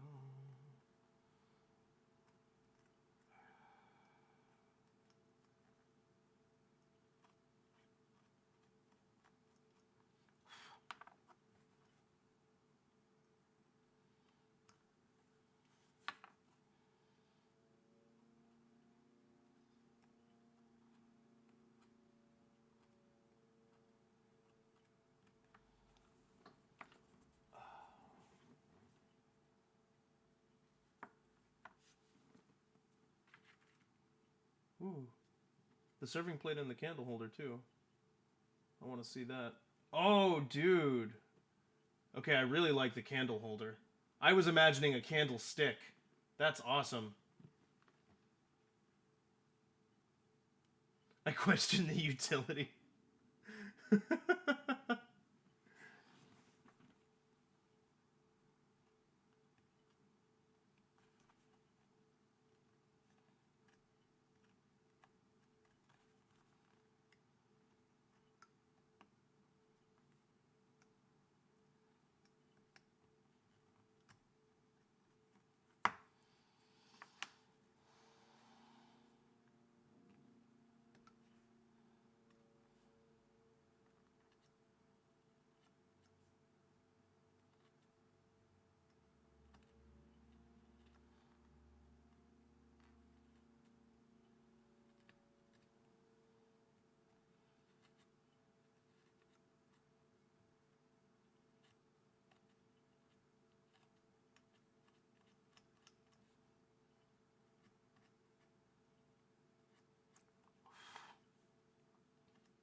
We're getting there.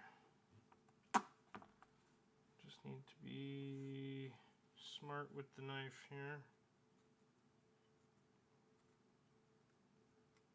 Can't put any pressure on it because I'm very close to my fingers, so if I have any kind of a catch or anything, I'm gonna hit myself. But I also can't put gloves on because I need the fine detail grip that gloves kind of take away.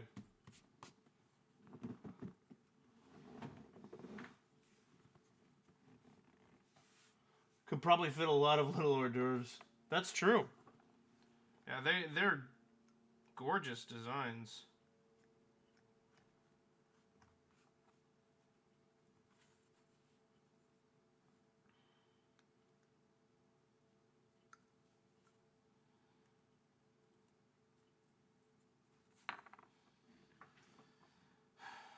Now, this was one of those parts that I just burned down a lot. I mean, we do have the defined edge here, but I'd like to take a little bit more material away before I call it good. So I think I'm just going to chew it up like this, and then I should be able to get away with scraping it out. At least some of it.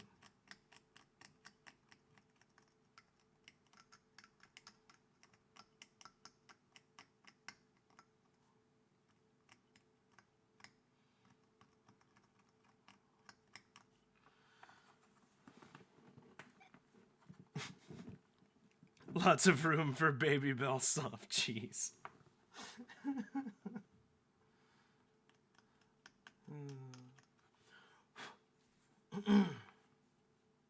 I don't know what you mean. That it seems like you're trying to make some sort of topical relevant reference, but it's lost on me because this is clearly not cheese.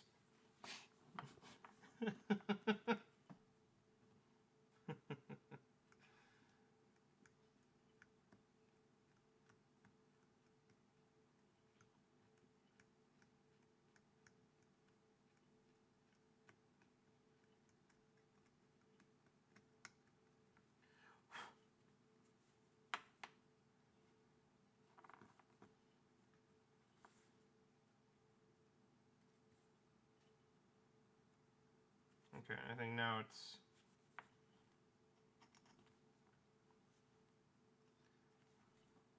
I think that's good.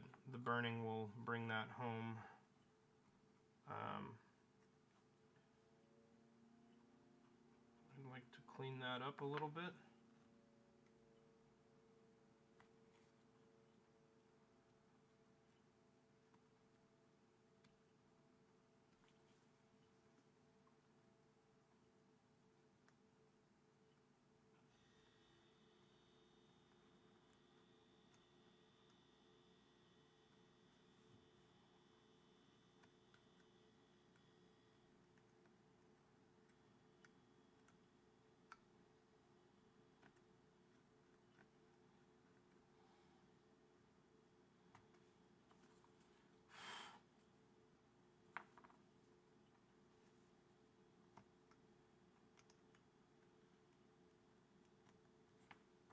Okay.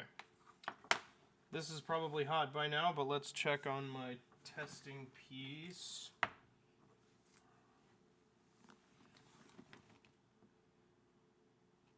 Okay. That's looking pretty good.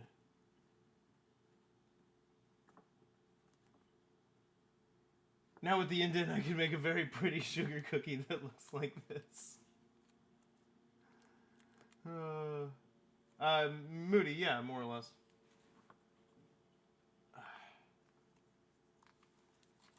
Okay. So let's try and get in here, and we're just gonna dive right into this part first.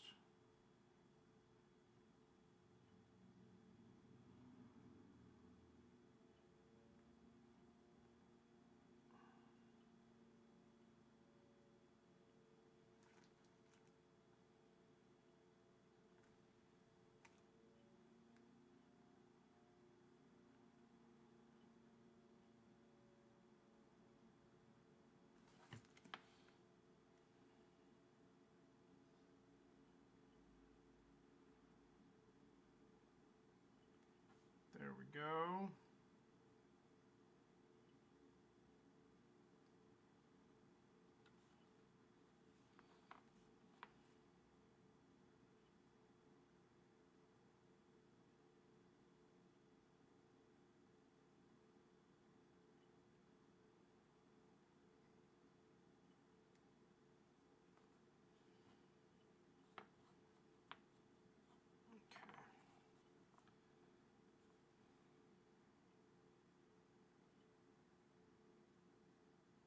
like this one better because I'm able to get into the details of it a little bit better than I could with that other end I was using for the first one.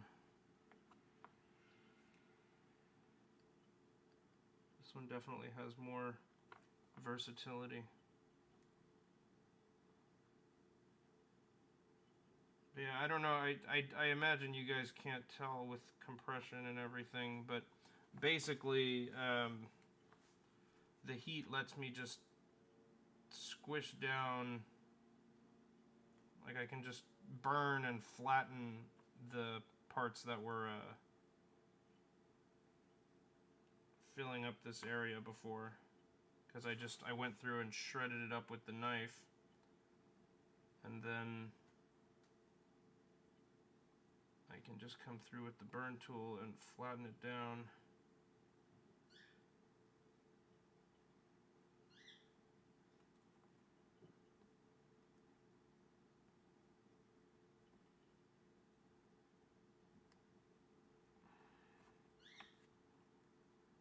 I'll use the flat end of this in the wider areas, but I don't want to burn outside of where I want to.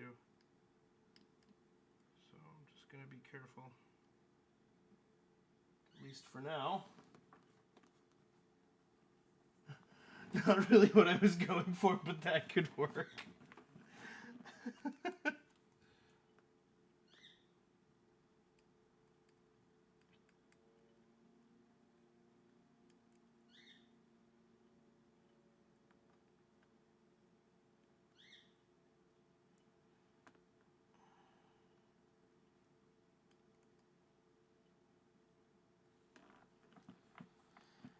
I thought about doing just that originally, and then I was like, well, that's super boring. Needs the detail around the edges.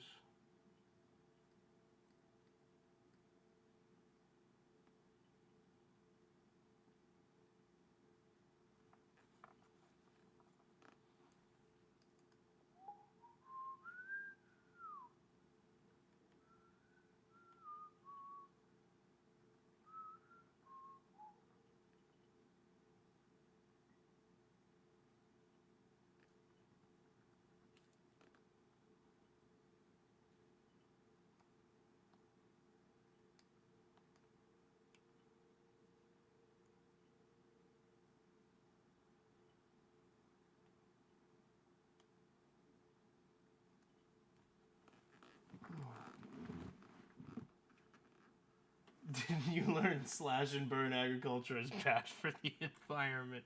It's okay on a microcosm scale.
This is coming along.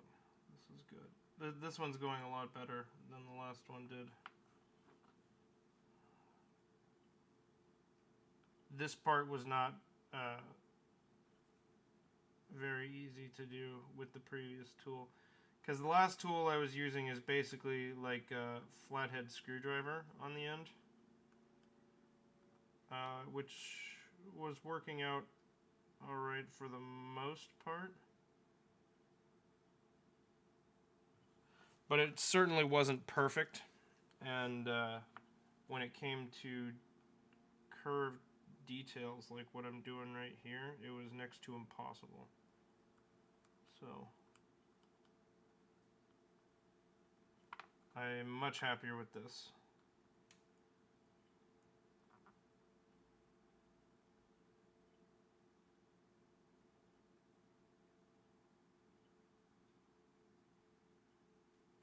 Whoa, careful.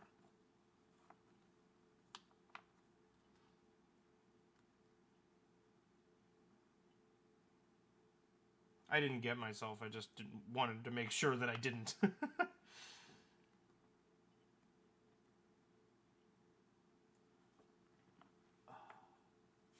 Apparently 100% of your audience is male. I don't think that's necessarily a bad thing.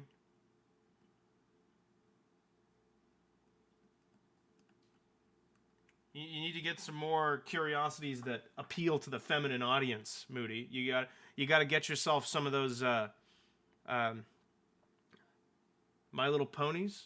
I don't...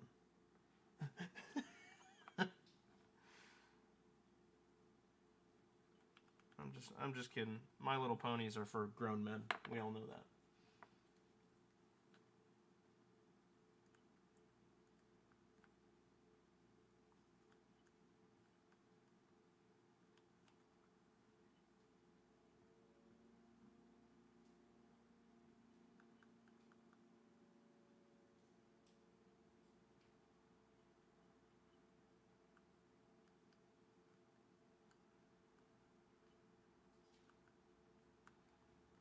This is my first time really wood burning, like to actually make something, not just playing around.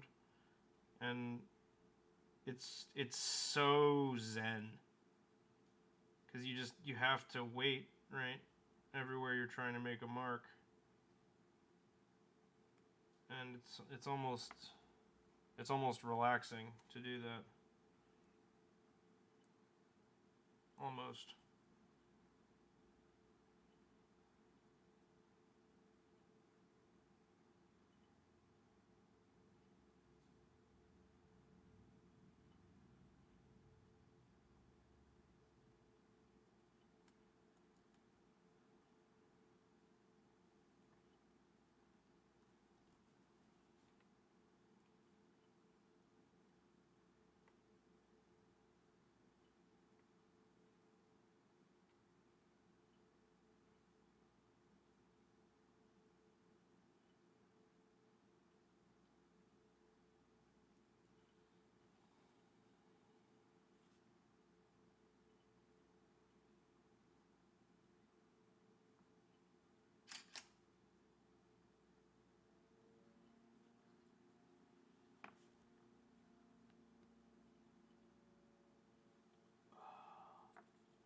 Do they like creepy leaf masks? I would think so.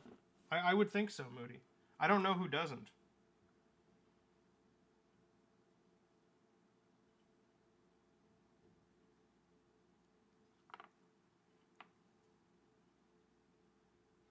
If they don't like creepy leaf masks, I gotta say they're missing out.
Women like Pokemon, right? I'll just make one about my limited edition Let's Go Eevee Pikachu Switch. Genius. Pay attention, people. Dividends. Dividends.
Ooh, hot.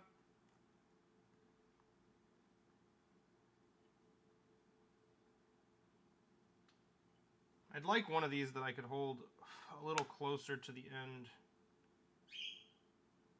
That would be nice.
Not bad. Not bad. We'll take that. That'll work.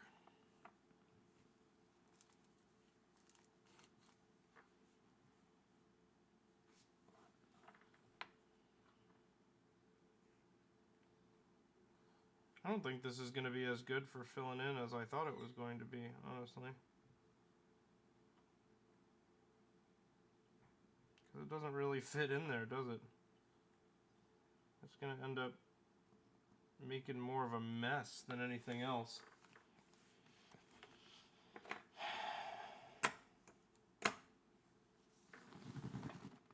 Let me see here. I don't want to move too much because I definitely don't want to bump that.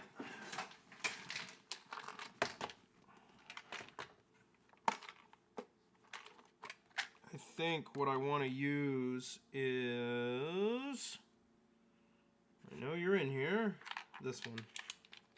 This is what I want.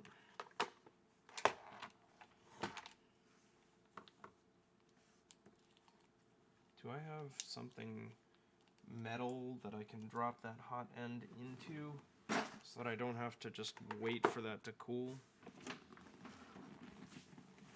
I do. Give me just 1 second.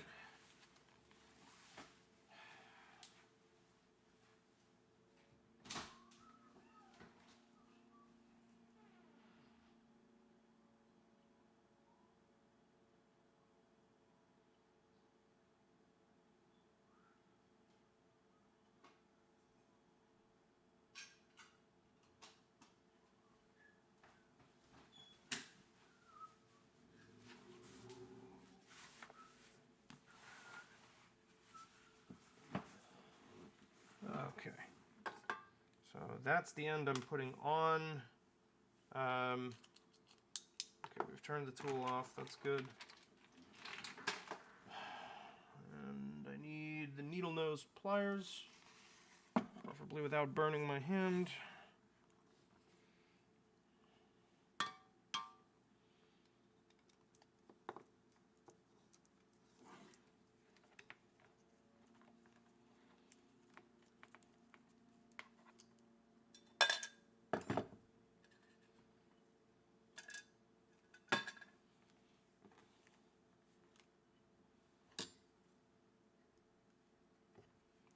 Just a little hot swap here.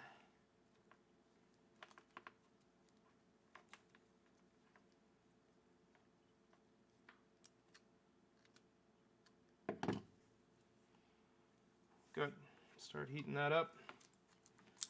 Hopefully it won't take too long to be usable.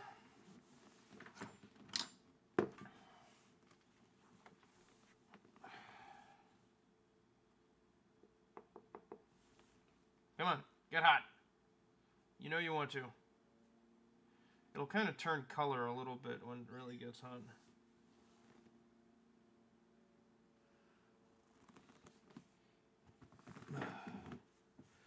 Because I think I more or less just have to fill this one back in. And then it'll be good to go. I like the shape of the light bulb better on this one, but I think my burn work is better on the first one.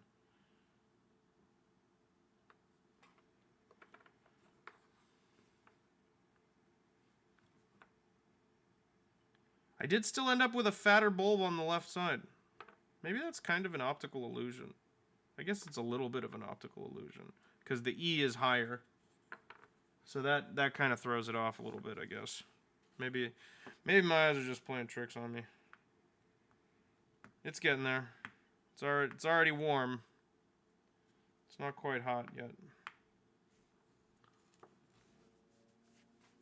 Could just drop the other one in my coffee to keep it warm.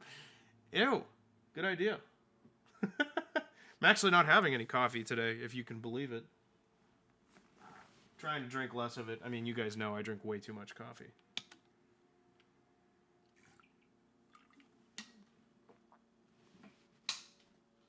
I drink a very unhealthy amount of coffee.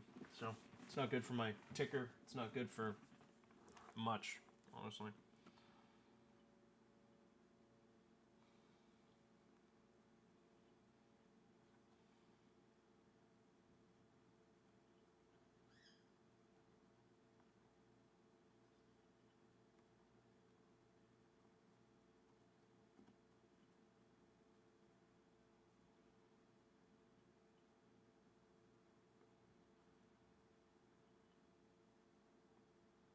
Man, I'm actually beginning to think that first one I used on the last tool was probably the right way to go. I mean, I'm not going to switch. I'm going to keep doing this for right now. But, it seems like that one was the most versatile for me to get all of these separate problems handled.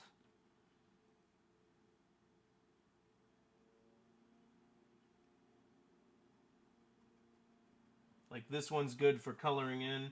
Drinking liquid frozen pizza. No. I ran out of that, unfortunately. They stopped making it after that guy died. Yeah,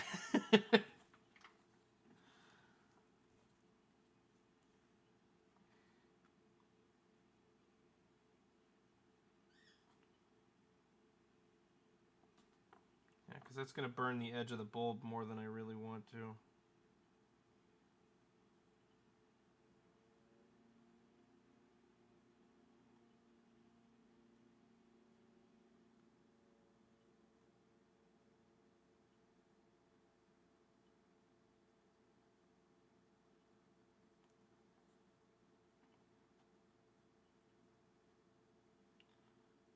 A little bit of smoke is okay, but if I'm starting to get that, I don't want to stay where I am much longer.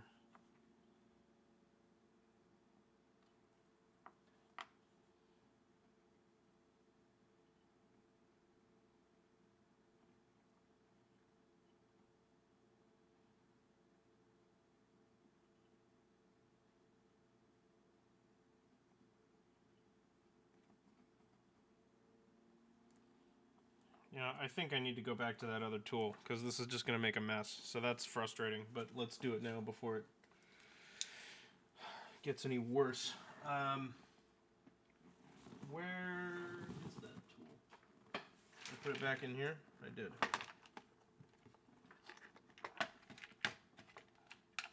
That's the one we want.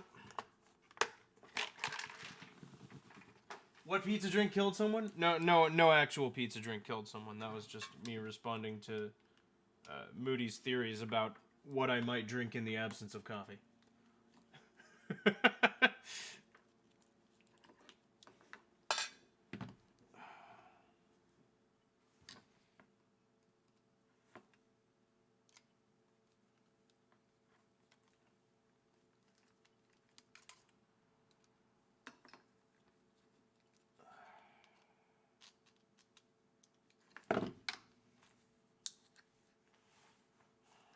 Okay, I see smoke, which means the heat is very rapidly transferring out to the hot end.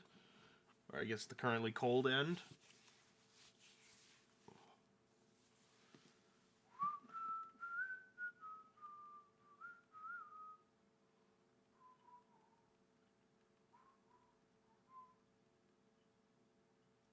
My comment received 10 upvotes. Oh my god. Life can go on.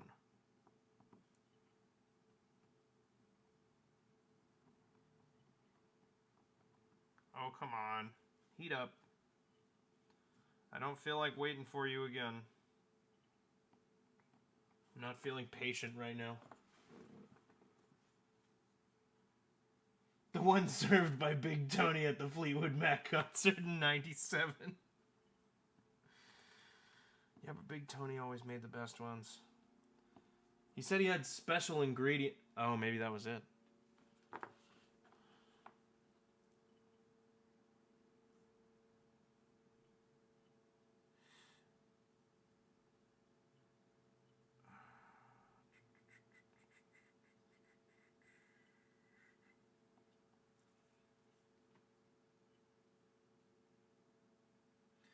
Hey, I have a question.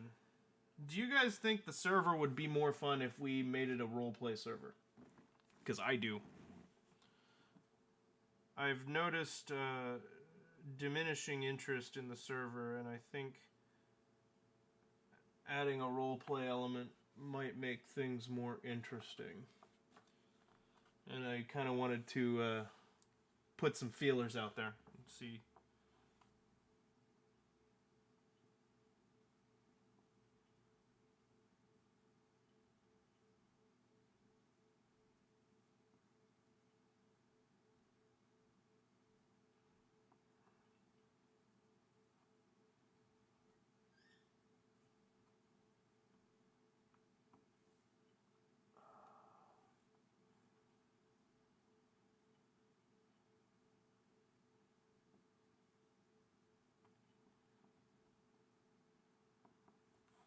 I think it's just it's too boring for it to just be go play Minecraft. I mean, people can have fun with that part also. I don't plan on removing that. Like it would. This would be an additive for the server, not like no reset or anything. Just adding a roleplay element to the server.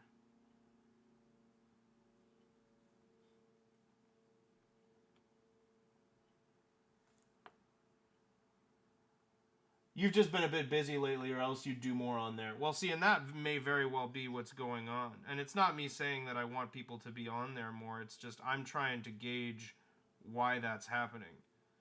Because if it's because there's nothing really worth doing, then I should do something about that.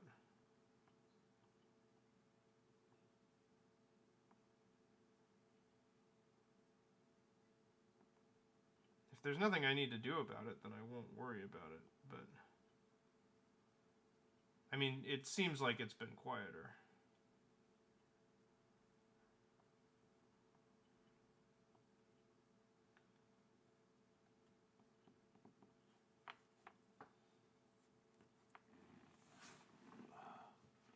What exactly are my plans in this roleplay server? I suspect you'll see.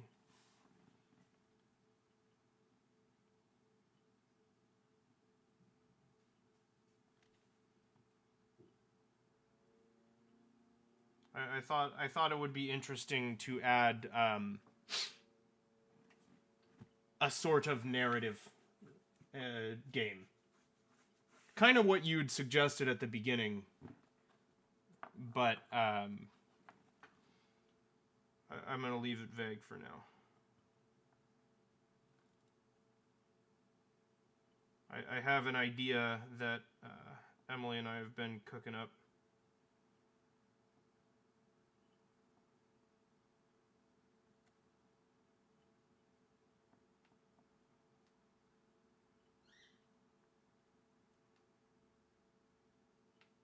So I don't know that it would be required to participate, but I think it would be worthwhile to participate. So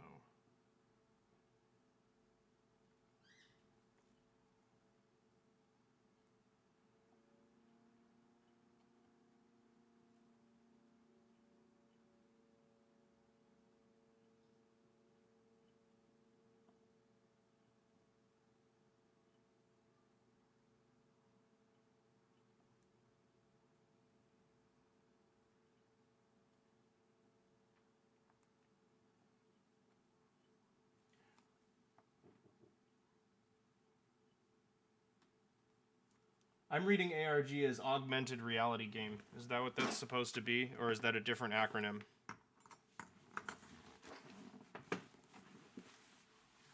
It seems like that's not what you mean.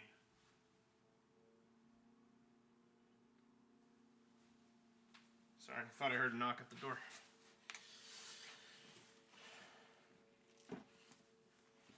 How many casualties should you expect? It's not going to be damaging to your builds. It's not going to... I mean, some of the things involved could be deadly. Alternate reality game. Kind of. Yeah.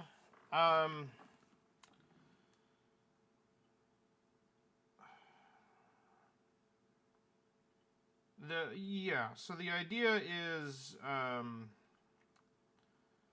more or less. I mean, I don't want to get into the specifics of it because I don't want to ruin it. But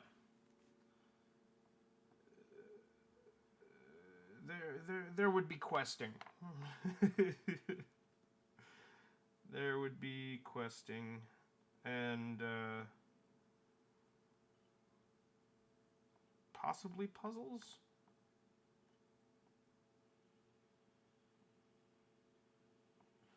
I don't know. I mean, I've been...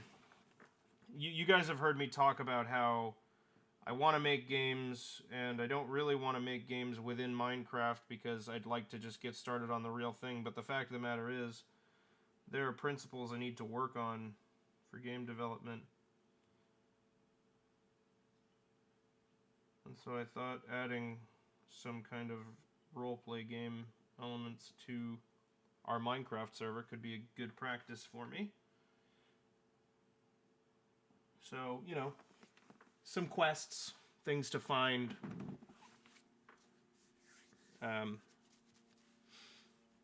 Not like collection challenges. Like missions.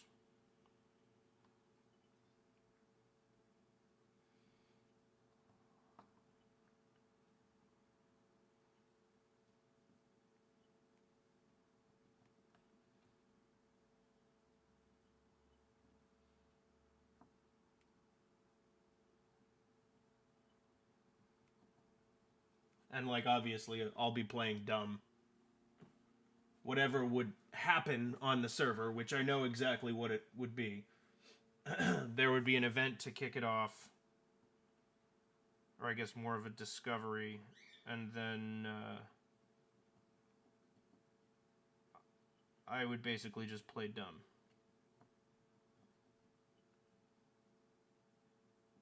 The thing is, I'm not going to talk you guys through it. It's going to be, basically as though I'm not involved. I mean, obviously I'm going to be the one doing it, but I'm going to pretend I don't know what's going on. Role play.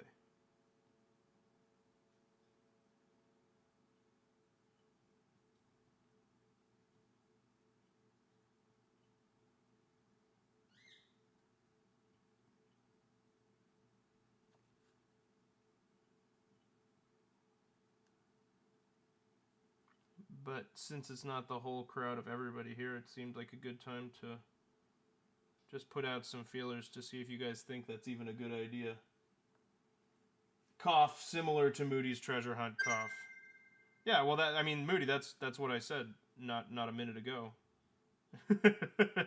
Very similar to what you were saying to me in the first place. And then when I didn't do it, you made the treasure hunt. But,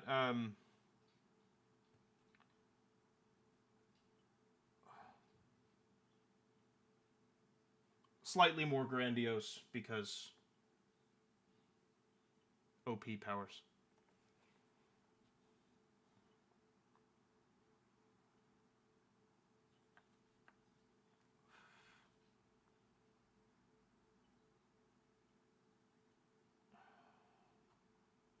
Still trying to decide how to do the reward for something like that if I do that.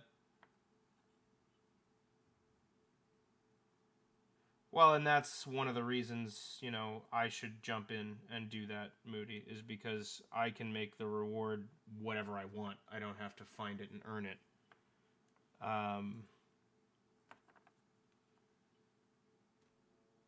But what I'm wondering, like, I've considered a few different options, like, you know, 3 wishes, or, you know, like different kinds of things that could possibly be the reward other than an explicit chest of goodies.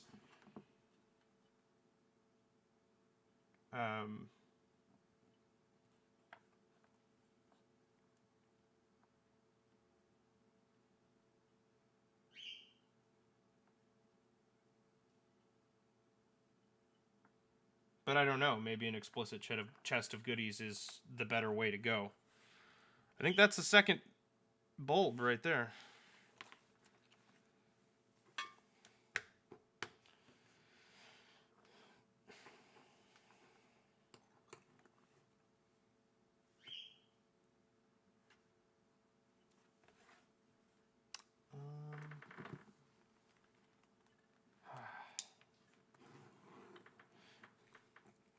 But yeah, I don't know. I mean, I think 3 wishes could be kind of fun. That's what I've been thinking. Is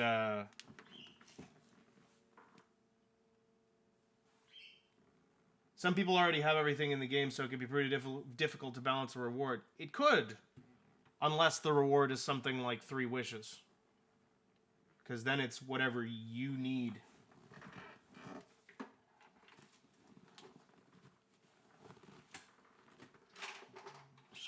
Hand use this bit to try and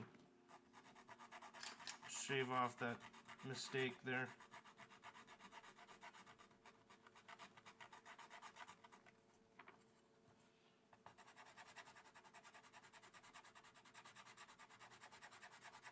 I don't really want to get near it with the actual powered Dremel, so I'm just going to try and shave this off a little bit. I don't have any actual sandpaper on me. And then same thing with that little bit right there. The pencil mark. Yeah, you're right. Well, and that's the thing, is like that's part of, I think, why the server's not as popular, is because people are like done.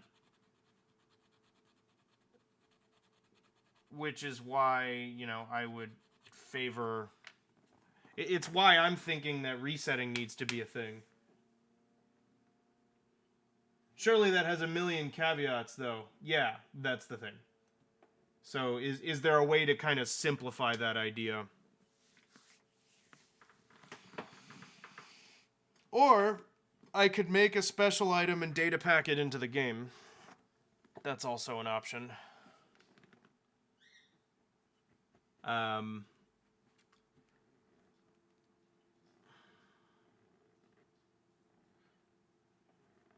Or there is still the option of the infinite command. You can I have a command on the server where I can give people an infinite supply of an individual item. So depending on what that is, that could be interesting. The reason I don't use it for anything, though, is because it's so game breaking. Like, what could you give somebody an infinite supply of that's worthwhile that doesn't completely break the game? I don't know. I don't know the answer to that question. I don't know if there is an answer to that question.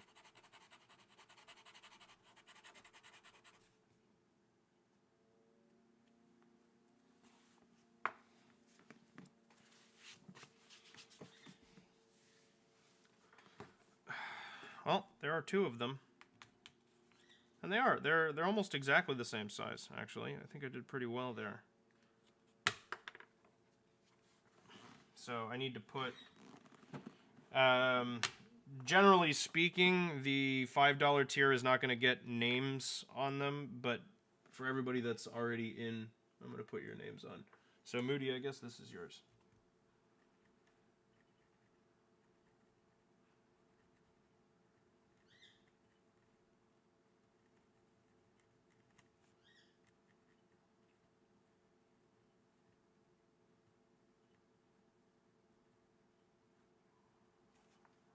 that placement.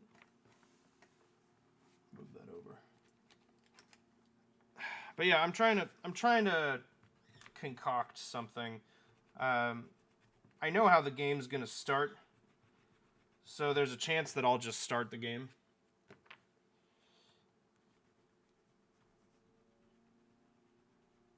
And I'll work out a reward as I go.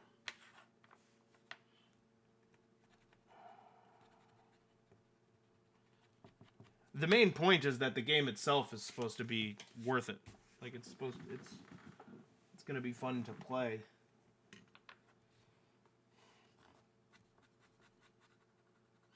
But, you know, part of what makes it fun to play is there being a worthwhile reward at the end. So it's not like that's a very handy excuse. Go away, name. I misplaced you.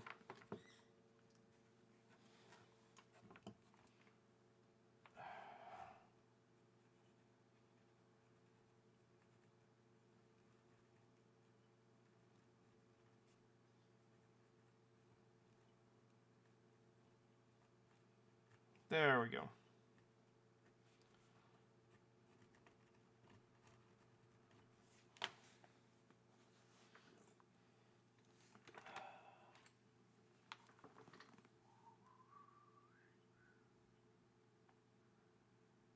Did I turn this off?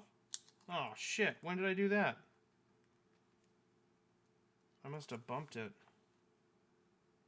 It's alright. That'll heat up momentarily. In the meantime, I can keep thinking about this. This idea. I mean, obviously, I don't want to say too much, because I want you guys to be able to participate.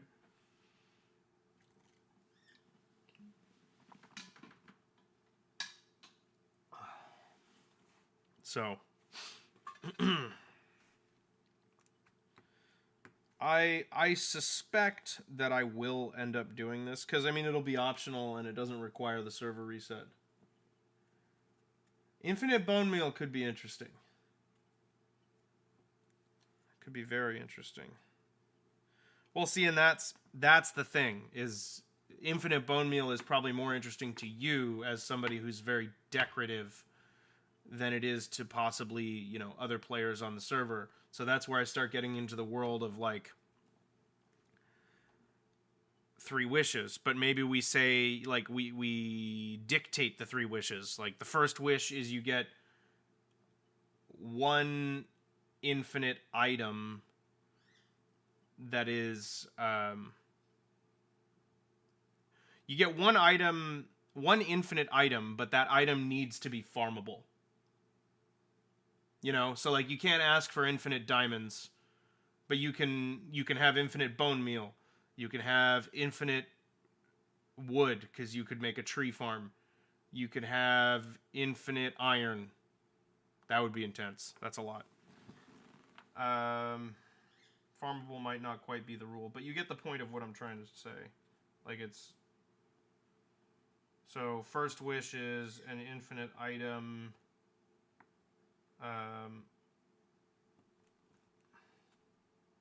second wish is for 1 of something that's not farmable. And third wish... I don't know. I feel like there's something there, though.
we go. So yeah, you know, I think it's a fun idea. It's just a matter of execution.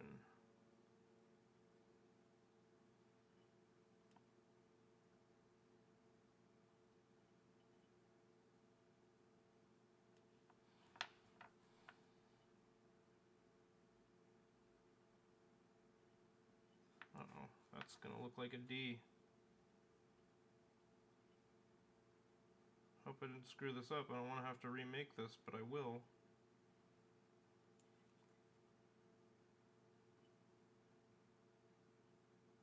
Because I can just buff your name off the back here and try again. It does kind of look like an O.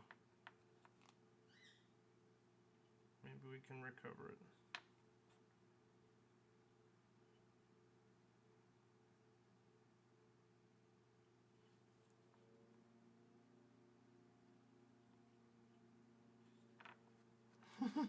I don't know if I saved that.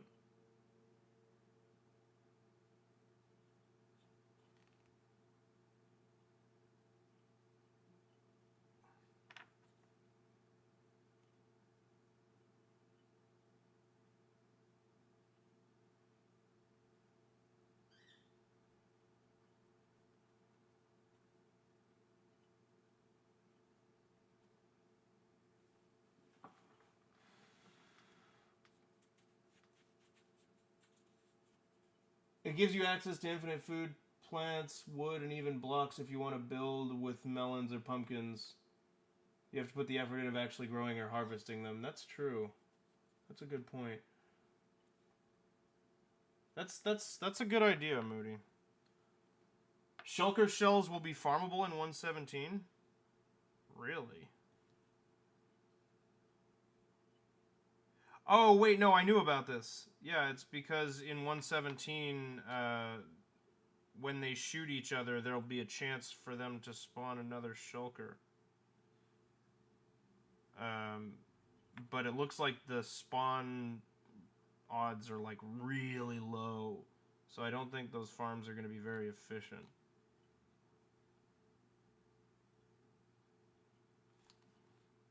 I don't know, Moody. Is that an acceptable name for you, or do you want me to do it again? I'll do it again if you want me to. That second O is looking pretty wonky to me.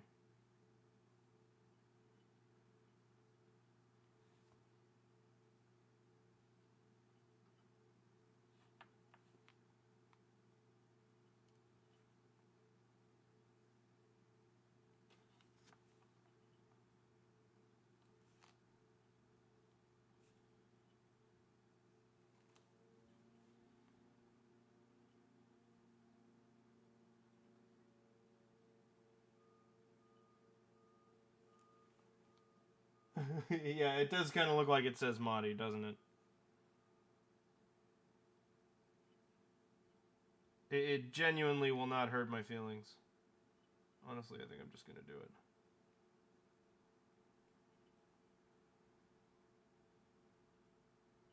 Jakob was a little easier. The B was pretty hard, but there was only one O.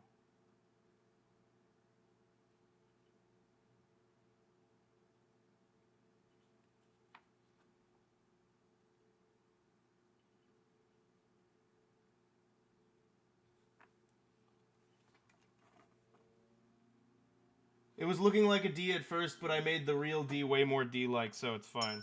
That's what I was going for. I'm not sure. I'm not sure it totally worked. But if you're sure, it genuinely will not hurt my feelings if you want me to do it again. But if you don't care, then I don't see a need to. It doesn't mean I need to remake the coin. It just means I need to break out the Dremel and buff the name off and do it again.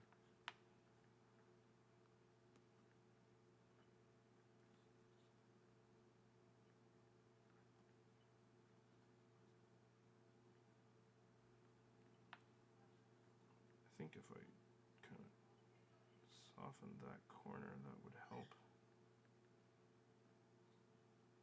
Same thing over here. There, now it's definitely a no. Right?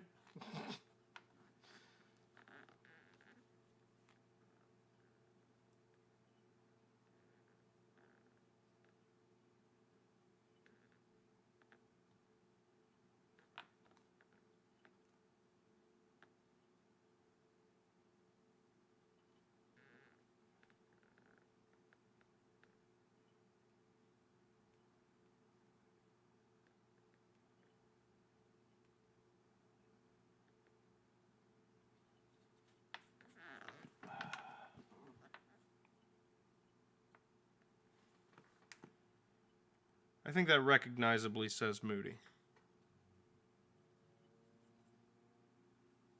I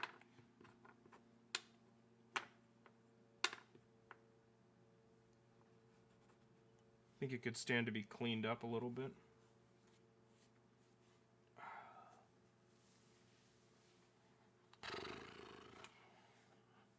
Hey, stop doing that. This lamp keeps going out on me.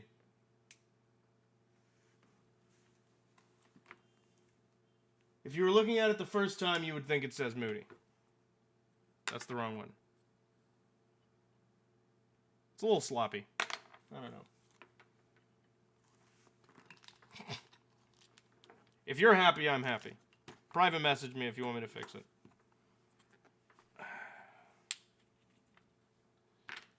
Okay, so that's it for me for today. Not for the stream, but for tokens. I'm not going to do another one of those right now. But I do kind of feel like just doodling a little bit, and I just want to hang out a little bit more. So I'm probably going to do that.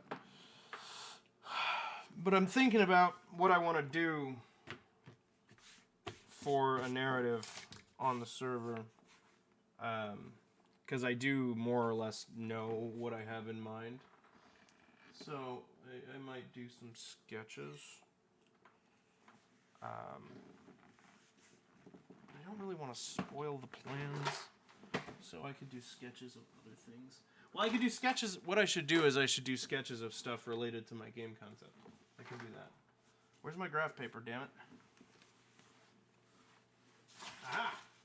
There she blows. Okay, so what all is in here? Oh. That's a lot of stuff about the game world. Okay. Let's fold all that back. Oh yeah, we're gonna do some IRL sketching. I feel like the camera's in a good position for that, right?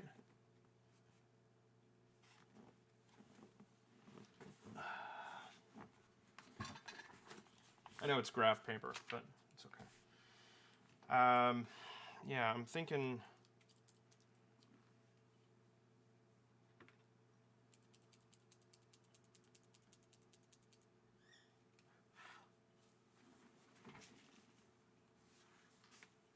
No scale or rotate tools. Yeah, you do really get used to that kind of stuff, that's for sure. But we should be okay, because I'm just kind of like thinking through... analog is freeing in its own way. What I'm thinking about is... I'm sure you're stunned that the game concept is... it involves dragons. And like I took my dragon story that I've wanted to tell for a long time that had all of these different avenues and ideas and concepts and pathways, and I wanted to try and make that into the game, and it's been working, but it means I now actually need to come up with designs for the random floating ideas that have been in my head for a long time. Haven't drawn a regular paper in a while ever since you went cold turkey to figure out digital. Details were so much easier with a pencil. Yeah, I agree. Pencils are very nice. I definitely do a lot of my sketches on paper before I do anything on the computer. The computer always ends up being a better product for me, but I can figure out the ideas better on paper. Like masses. Like if I'm character designing, figuring out the masses on the character is a lot easier for me on paper. But like Corsentin said, the scale and rotate tool is quite a thing to have. So I have a very particular kind of dragon I need to design, which is an acid dragon that I think is going to be kind of more of a drake, so no wings. Which basically, like, so it's basically like an acid crocodile that's like a Komodo dragon. Yeah, so dragons. I know I want this. He needs a wider head than that, something like that, more like an alligator, right? And then I know I need a muzzle coming off of that. That's kind of like that. Almost kind of Komodo dragon-like, right? And then we have kind of a neck connection right there. And then I imagine it going back like that. That's more or less our spine. So then we have shoulders right here and hips right there. And those legs kind of go like this.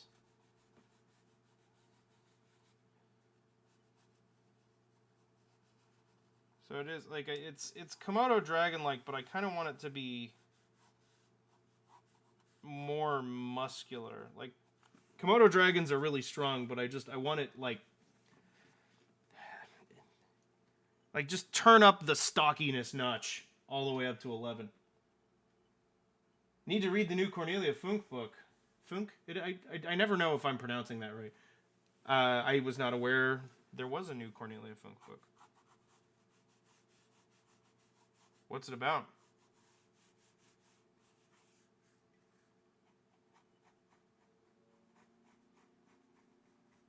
Yeah, so we know we got that booty right there, right? And then we've got sort of a spine ridge that comes back to meet it almost like the back of a lion, you know? And then we have the tail coming off of that.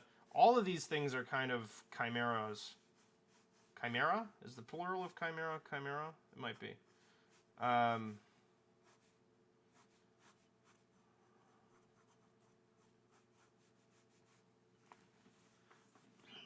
And they don't completely supplant regular wildlife in the world, but they are everywhere.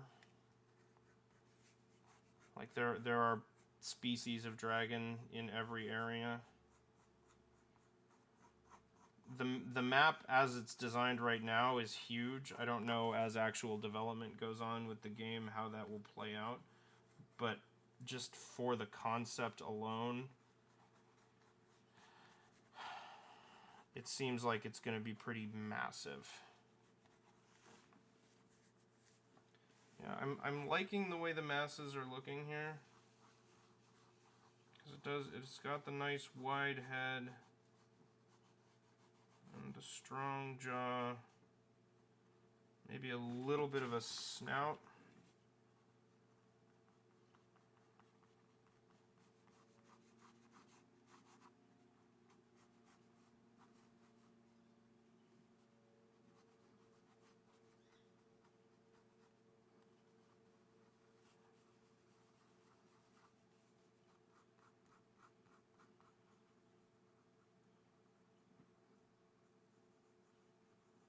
Seeing some kind of like ribbed brow here. Something like this.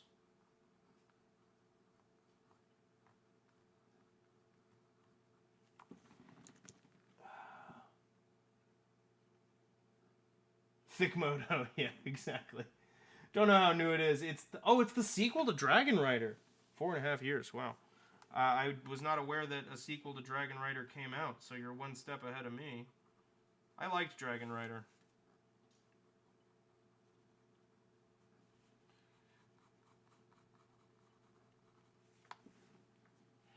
He looks very squinty. Yeah, so you're not going to be seeing any like finished sketches here. It's just me. playing around with how he's gonna feel. It's like he's too slender, like almost like I drew him with feminine hips, you know? Like it just doesn't look right.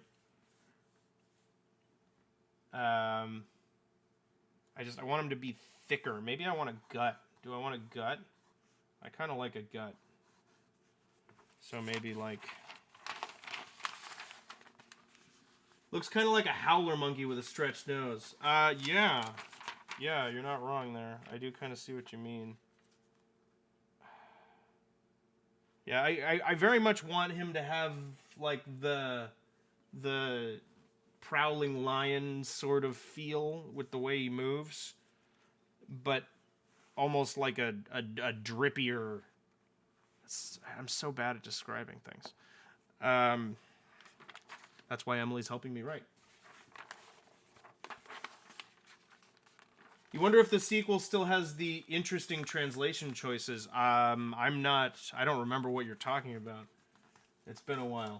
It's been a long time since I read that book.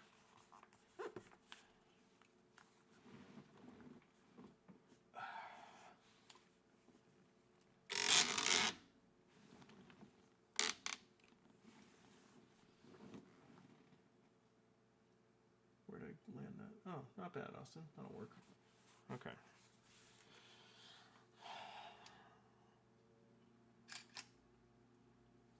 Let's T-pose this thing. So if we're looking down at it from above, how do the masses lay out? We want wide head with a snout, I think a broad kind of trapezoidal snout like that, which I'm aware I didn't really accomplish on the last page, but that's more what I was going for.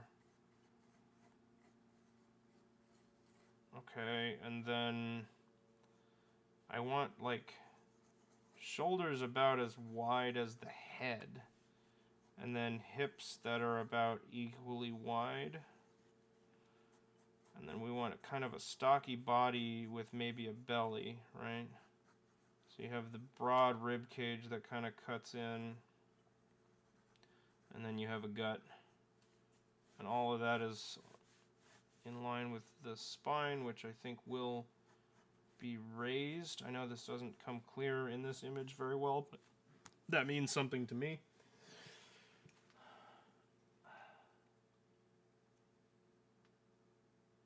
The umbrella name for sapient fantasy animals was Fabulous Creatures.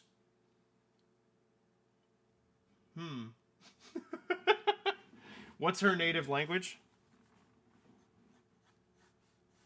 And then not a super long tail. I think like just kind of the wide, like a crocodile tail with the wide base and then coming out like that. Right? So from the top, that's like a stubby-nosed crocodile. German. Okay. My native tongue. I'm just kidding. And then kind of like out feet, right? So you've got the leg mass, and then you've got the foot sticking out right there. And then same thing up front, except it's gonna push itself back a little more. Almost like it's kind of leaned forward a bit.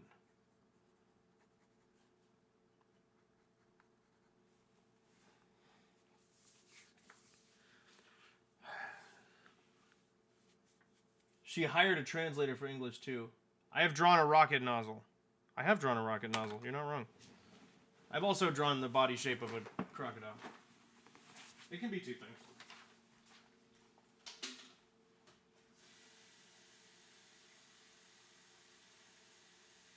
Oh, speaking of rocket nozzles, has anybody looked at the NASA footage?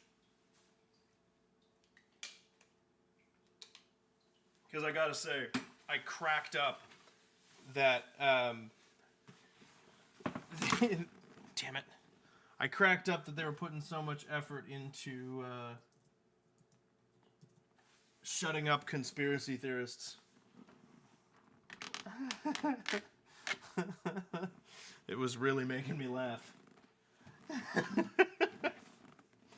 Yeah, you should look at the footage, because it's the best footage we've ever gotten of this kind of an event. It's a gator with a Spinosaurus flap. Yeah, exactly. That's more or less what I'm going for. Except that flap is going to be flappier and like have holes burned into it because acid. I know it doesn't make a lot of sense, because if he's the acid dragon, he should probably be able to tolerate acid, and he is able to tolerate acid. But I think it looks nice for design reasons, so I don't care that it makes a little bit less than perfect sense. Yeah, I would highly recommend watching the footage. It was incredible. It feels like you're watching history. But I was also, I brought it up because it was very funny to me that I dropped the bolt. There it is. It was very funny to me that a lot of the subject matter was like, and we have thousands of pictures already that are up on our website, so feel free to go through them. Hey, Benzagon! Welcome to the YouTube stream. How you doing, man? Yeah, I think I'm making everyone uncomfortable by doing this, so. Yeah, and I kind of want, like, a goiter, right? Because I think it spits acid.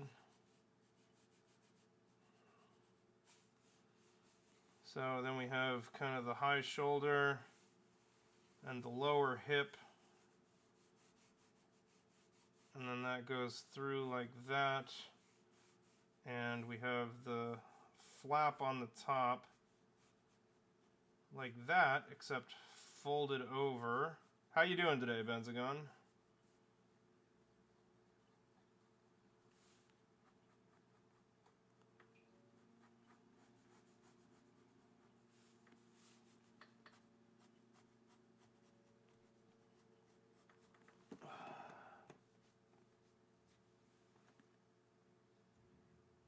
Thought you'd posted a video, but when you clicked the link, you were confused. Yeah, the video is taking more. This looks like a car.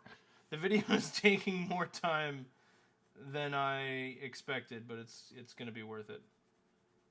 It has gotten out of hand, as my ideas often do. I've made excellent progress. Like it's almost done, but I kept getting to points where I was like, I want to add to it. I want it to be more like this or more like whatever, and then I just decided to keep doing it.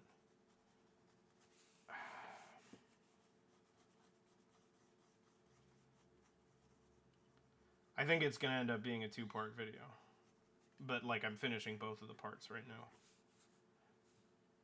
It definitely looks like a car, what I've drawn here. It's okay in terms of body mass. Like I want this, I like that big neck, right? Because I kind of just like have it swelling up. And then like I said, with the arms kind of back and under it, and then in. Something like that. And then just give him kind of a big belly that scrapes on the ground. And wide ribs. It almost looks like big puffy dog ears right here. But it's supposed to be like a huge fat sack. Not or like a acid sack for spitting. And yes, good call, Corsentin. Thank you. How long do you have for the Valentown builds? I mean, it's still open. I was planning on it going until the end of February. But if people still want to build there, they can. If not, we can make a new area. I'm wondering if we should have just made a holiday town. That's kind of where I'm at. That's what I'm wondering about.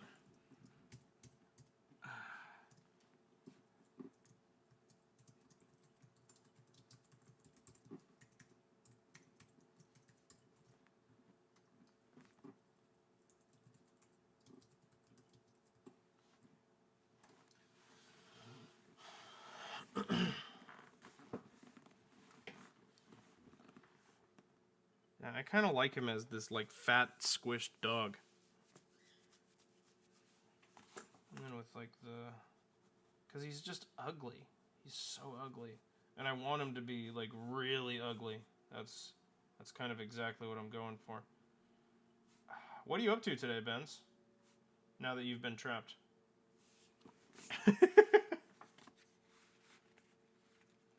Oh, done with your build, but you were wondering when we would show them off. Well, I'm planning on showing them off. I'm gonna be back there again tomorrow.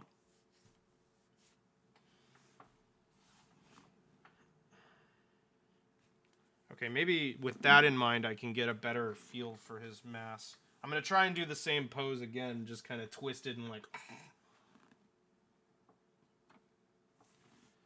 But then maybe I should do that. Right, because if we have a head there, that means he probably doesn't bend as much as I was bending him. Which means we need that to be a wider shape.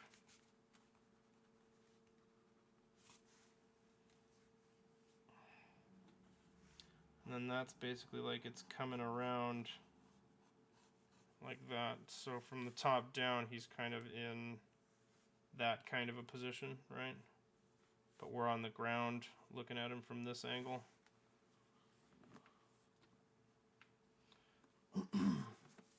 Went out rowing this morning. That sounds nice.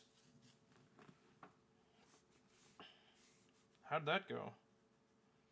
Yeah, so I want him to have like this big old schnoz, right? Like almost cartoon gator nose. And what I'm imagining here is for it to be just kind of...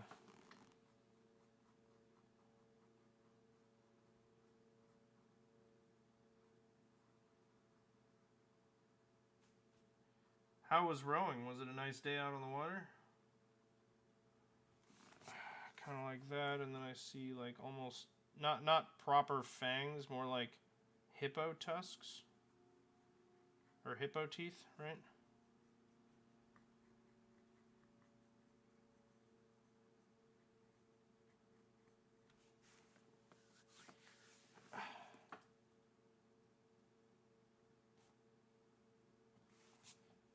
And then just a big open maw.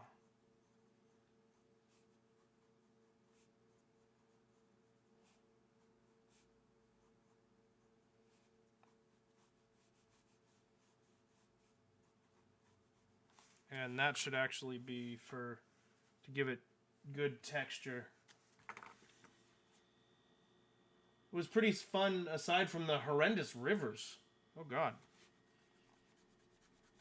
Did you go floating down the river there, Benz?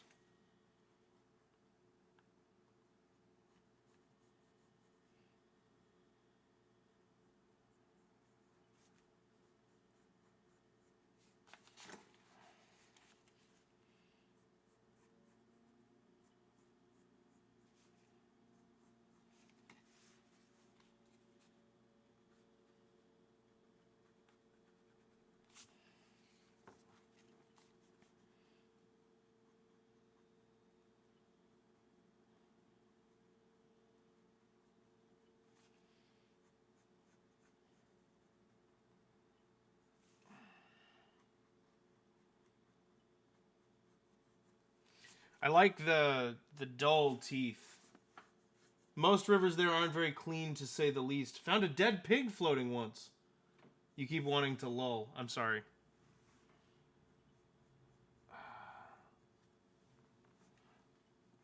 I'm still glad I tried this out, but I'm probably not going to keep doing it. Like, I'm going to go back to...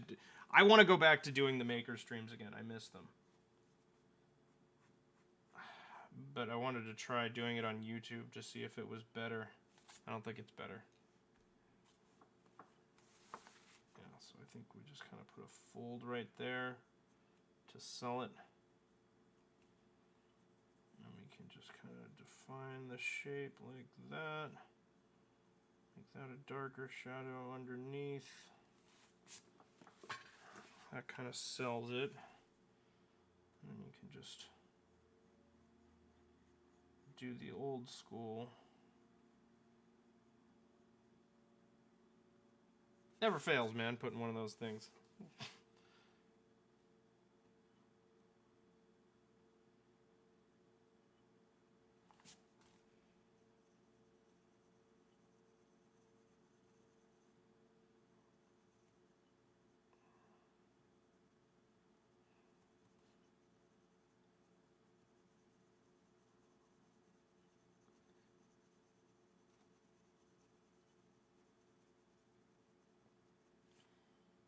So what's this I'm drawing? This is an acid dragon. I was saying to Corsentin and Moody, I roped Emily into helping me with this game concept that I had. So we've started actually writing, but that means I need to actually do some character design. And the main thing that I need to do is design all the different kinds of dragons. Because I think as of right now we have... Okay, let me think about this.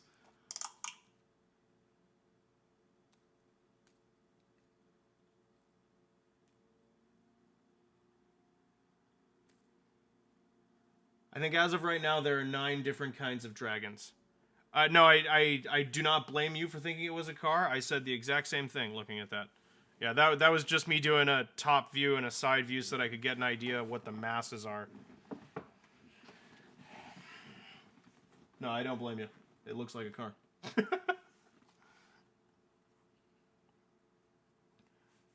kind of want him to have big bulging eyes. I made him a little more squinty in the first sketch, and I don't think that's where I want to go with this. I think I'll appreciate...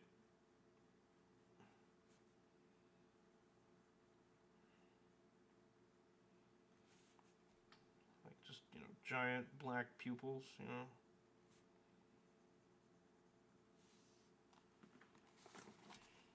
So it's almost got like a... I'm reminding myself of a Pokemon here. Show the previous page for a sec? Oh yeah, for sure. Something that looks slightly less car-like. But it was more... This was more Gatory. More... just the wrong kinds of edges. I just wasn't happy with it.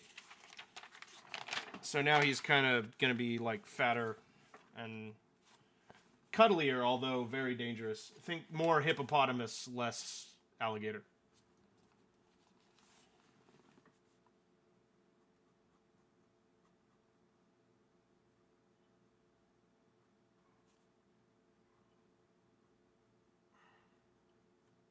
And so I haven't decided yet, because the game is, that looks more like a reptile, yeah. Yeah, well, and he's become less reptilian.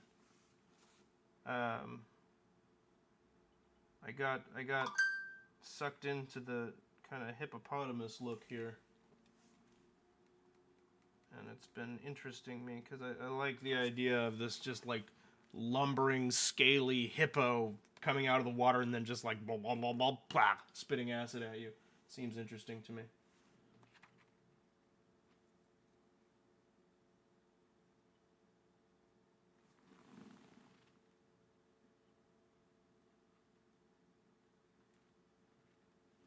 Wow, that's ridiculous.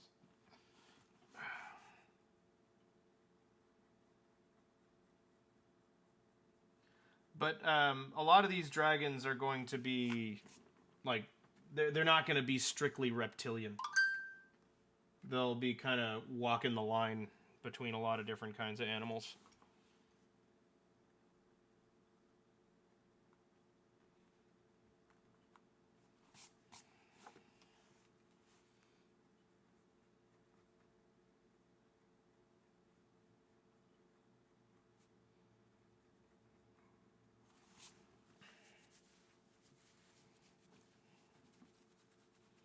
Question is how to make the forehead here. I think we curve these over, and I can get a reasonable ridge out of the head there. But then, what am I? Do I just fold these like completely over? Can I get away with that?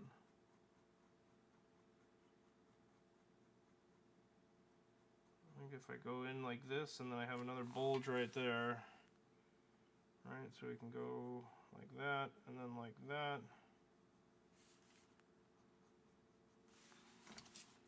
This might work.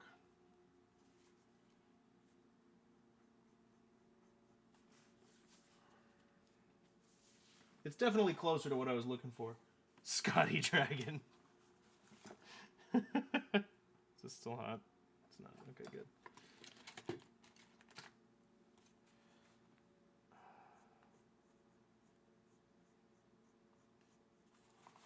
So with the just like short bald head, but I want to put these little nubs on here. Like rather than proper spikes, we'll give him these little nublets that'll just kind of go on the head like that, right?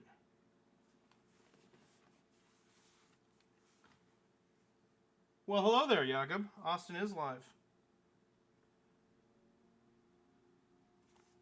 How goes it?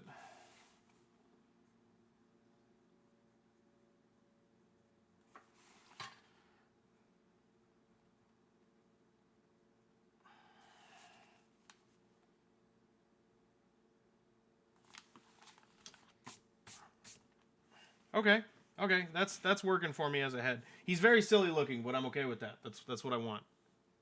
That was the goal. So we're all right with the silliness. That's fine. I think this folded flap, that was something I was lifting from my original water dragon design, so I'm gonna leave that with him. Oh, she's finally back home. Thank God. That's great to hear. I'm very glad to hear that. So I assume you're back home, finally catching your breath as well.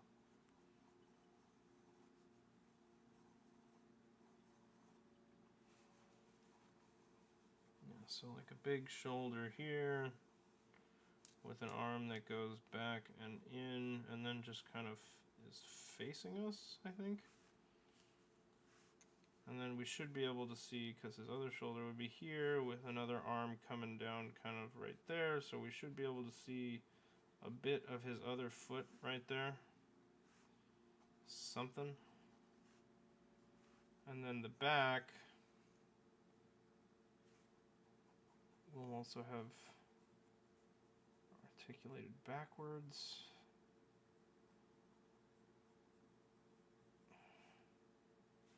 Get the shapes right. Doing better today, even got some work done. That's great to hear. I am very glad to hear that, man.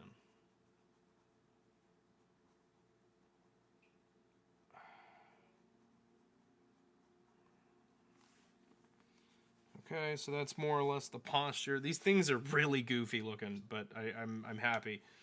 That's what I wanted. He's just so silly. He's so silly. Like, you can just hear him gurgling at you.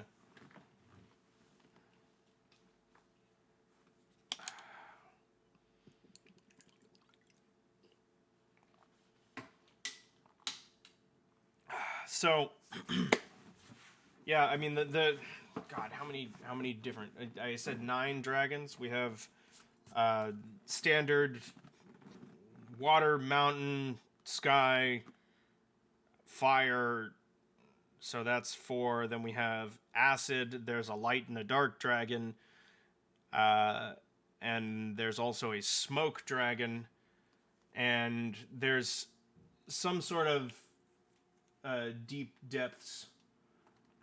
What are the dragons gonna do? Different things depending on the area. We're going through and developing cultures and specific conflicts for each of the areas that the player could get involved in. Fight you, work with you, depends on what you chose to do. What we're basically trying to build is a living system. I'm not living, but like an apparently living system. We're basically trying to make Westworld. That's more or less the idea. We're trying to make Westworld, except a fantasy world.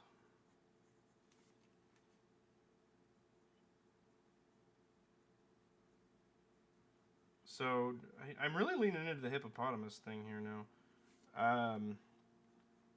It's just working for me. I don't know why.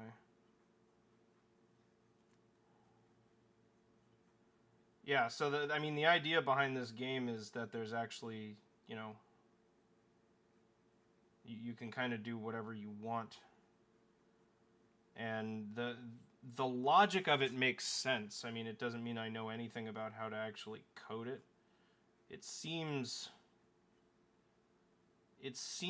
possible to me, the way that I've started to frame this out. But yes, this could absolutely be something you fight. These guys live in... There are acid flats near one of the major cities on the map. And these guys are pests to resource gatherers in the area. Is 9 a significant number, or just how many I have right now? The second thing. Just how many I have right now. I expect there to be somewhere around 15 or 17 different kinds when all is said and done. Maybe more.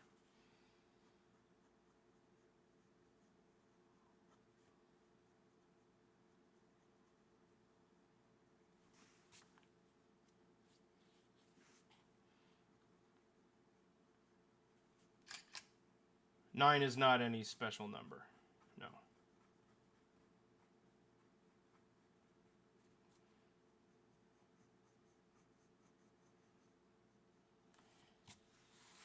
Arm posture seems weird to me. I don't know what I did wrong, but something seems odd.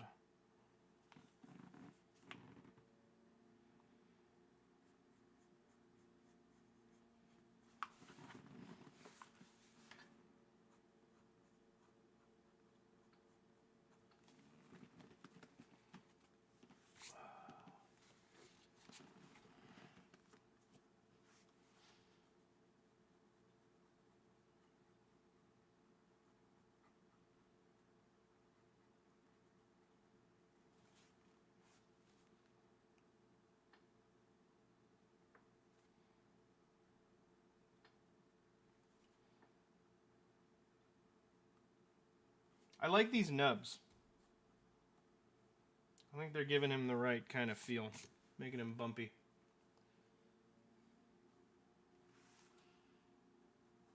And then I kind of want, like, he's got a chest, right? But then he's also got his gut.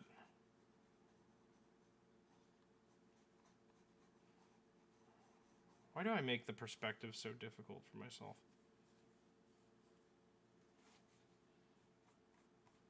I just feel like I don't understand. I'm going to answer that question for myself. I don't feel like I understand the shape of the character until I can draw it in weird poses at weird angles. And this is a pose I use a lot to try and prove to myself that I know what the shape of the thing is, and what's happening right now is I'm proving to myself that I don't know that shape. Because I'm not really sure what's happening here with this belly. It looks weird. I don't like it.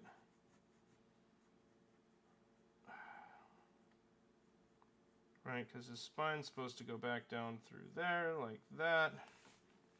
And then he'd have a hip back here. And he has a hip right here.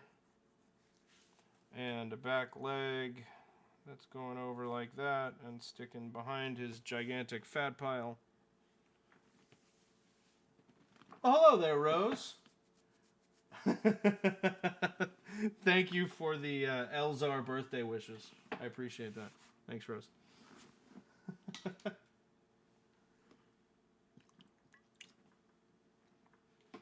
Can always appreciate some good nubs. Yeah, it is my birthday today. I'm 26 today.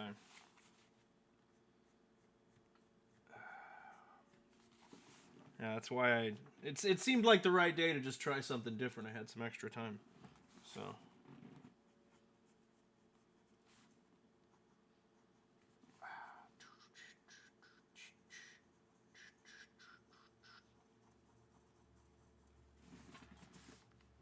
I do kind of feel like this is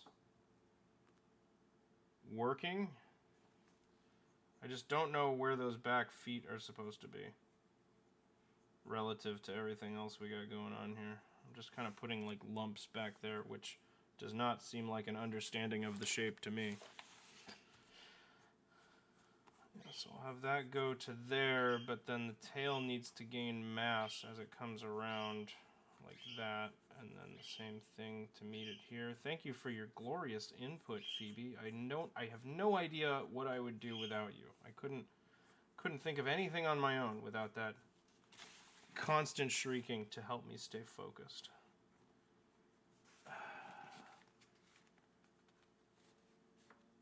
Still got the plague, but you wouldn't miss the birthday boy's big party. Yeah, it's not really a big party. But I'm glad you're doing better. It sounds like you're back home. It sounds like your mom's back home. So that's really good to hear. Or you've been home, but your mom was in the hospital, right? How is she's home now?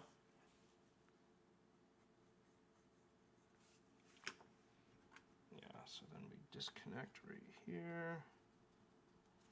And let the butt kind of mark the end of that.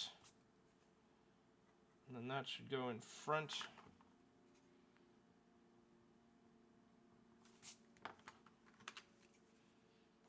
He's kind of cute. He wasn't really supposed to be cute. I need to decide on, but then after it started getting cute, I just kind of leaned into it. I need to decide on an art style for this, because I mean, you guys know I just kind of go back and forth like Whiplash between cutesy and creepy, and I usually favor cutesy. And I don't know, maybe cutesy would be fun for this. It's an RPG. Your mom's home from the hospital. That's great. I'm very glad to hear that. That's awesome news. Maybe cutesy is the way to go, because it's an RPG, and I think the combat's going to be turn-based, so I could hand animate this. I could. It could be a 2D game. I kind of wanted it. It could be a top-down. That could work. I could buy top-down. I don't know. It just seems like it would be more fun to explore a world in 3D. But, I mean, since it's... I could always take the concept and then move it into a 3D game some other time. I think 2D is probably the way I'm going. I don't know. What do you guys think about this guy? He's weird, but what do you think?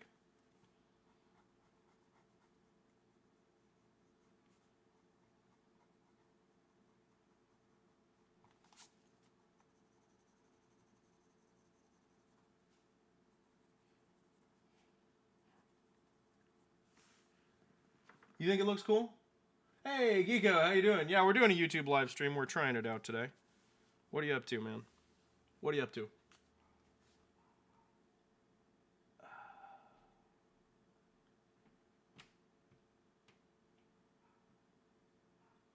Don't tell me to respond, Spectrum. I'm not in charge. This looks like the Dodongos from Legend of Zelda. I don't know what animal that is. I don't remember those. Is he a dragon or a race car? He's a drag racer. Yeah, I know. He looked race car-like here. We adjusted the race car-ness. We kept the goiter. Okay, we ditched the back flap. We added to the belly. He's not as race car-like anymore. We fixed that. Focus on this, not this. Winner, loser. Okay?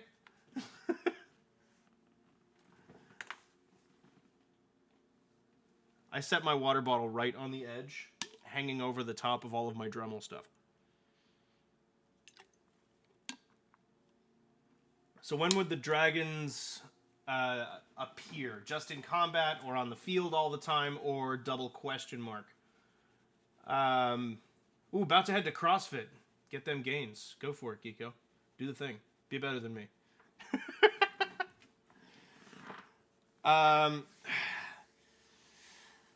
They would show up in combat either as an enemy or an ally, depending on your status in the world with their particular species. Like the dragons are not intelligent creatures like how they appear in Aragon, or at least not all of them. They are closer to animals in this particular iteration. I mean, a lot of this stuff is still being figured out right now, but I would imagine that most of the time the dragons are going to come into play in combat situations. That's the idea.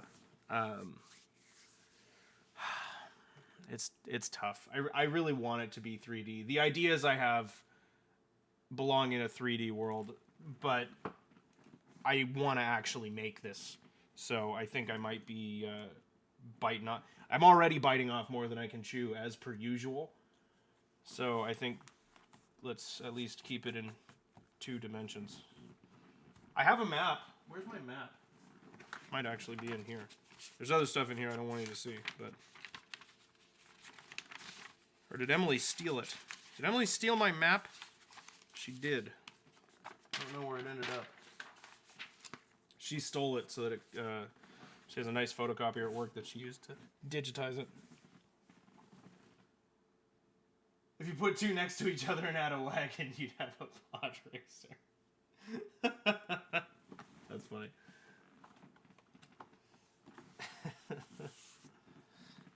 So that's more or less the design for him. Posted a pic in open chat. No, I do want to see that.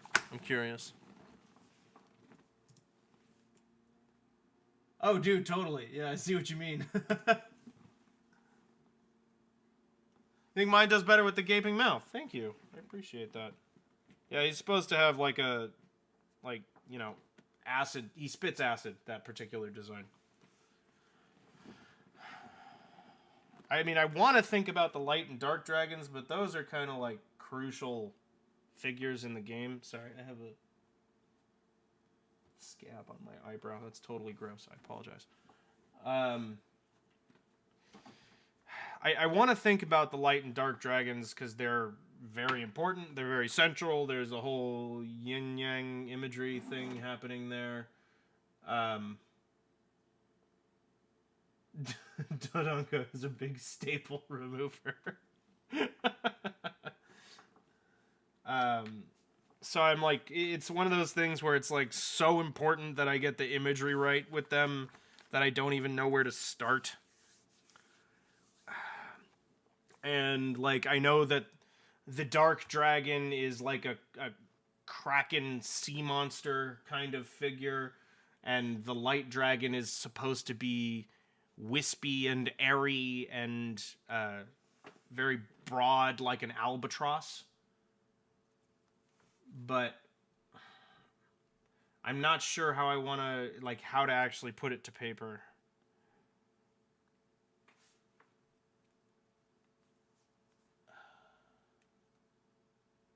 I might end up ditching the term dragon altogether, honestly, in the actual game. Because, I mean, as you can see, like, when you think dragon, that's not really the image that comes to mind. You know, I made coins, but it looks like I sharpened a bunch of pencils. These are actually the shavings left over from the bolt.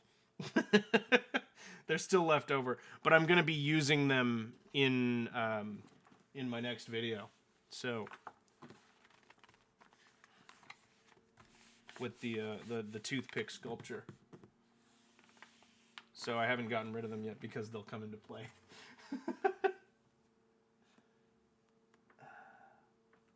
Kind of looks like a hippo gator. Yeah, I mean, that good, Benzagun. I nailed it. That's exactly what I was going for. So that's great news. I don't know. Maybe we can, let's think Lovecraftian sea monster, because I want to think about the dark dragon. And I don't know. I don't even know how to begin. I know that he lives in a sort of Marianas Trench, right? And sometimes just like putting stuff down on the page helps me at least start thinking. Right? So if he lives in a trench, maybe it should be more of a serpent. Like I'm thinking maybe I could kind of go more with the classical Chinese dragon imagery for him. Might be kind of cool.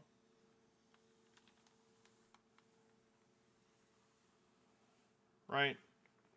Or for those of you of a more modern age, think Shenron. We established yesterday that Austin is a hoarder. Yeah, that's true. Then put a million things to paper and hybridize all the best bits. Good idea, Course Hunting. Yeah, tentacles for sure. So maybe we do... Like, we take the classic Chinese dragon. I know that's terrible. Ignore that. We're sketching. It's fine.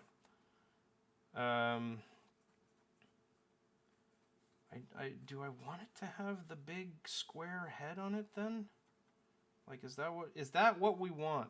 Is my question. Dodongos breathe fire, and their weakness is their tail. When they die, they explode. Which game was that from?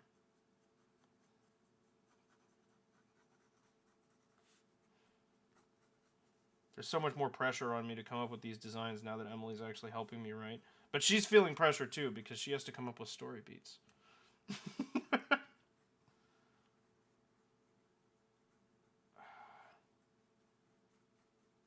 Like, I'm okay with this one being much more snake-like.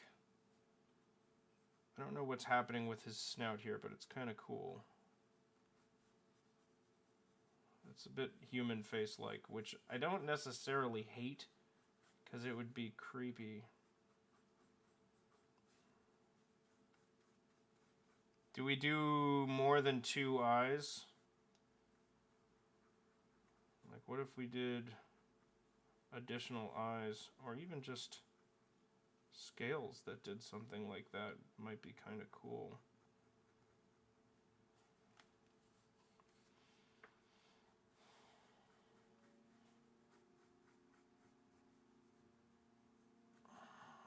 I don't know.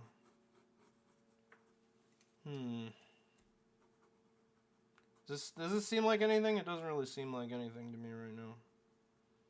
Like, it could be something. Like, I imagine, you know, a bunch of off-shooting, cockeyed teeth, right?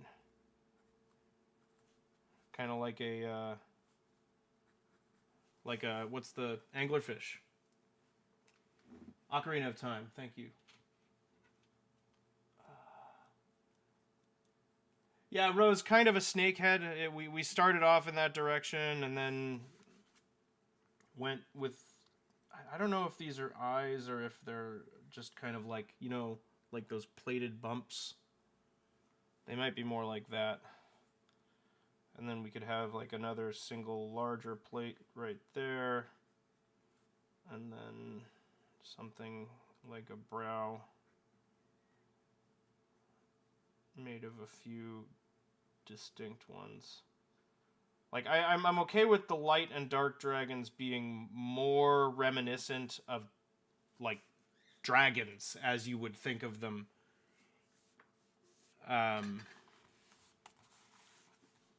Whereas the other ones are kind of, you know, they're just part of the animal kingdom.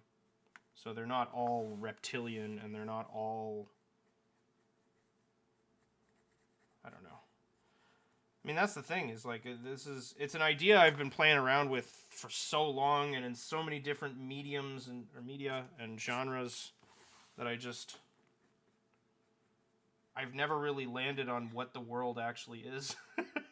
And now I'm in this situation where I, like, have to do that. Slit eyes. Slit eyes for sure.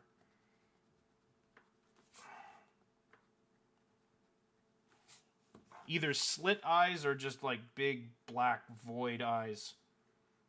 Big black eyes like a doll's eyes. You know what I mean? Something like that. What do you think? Hey, how you doing, chump? What's going on? Void eyes? Like big black void eyes? Or snake slits? What do you think?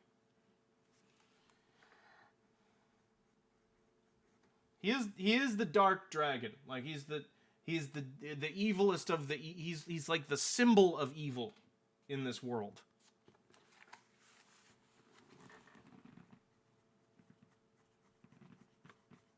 And it will, by the way, be possible to ally with him. And there is a conflict that we put in there that actually forces him and the light dragon to work together. You think Void would look cool? Okay. Let's give that a try.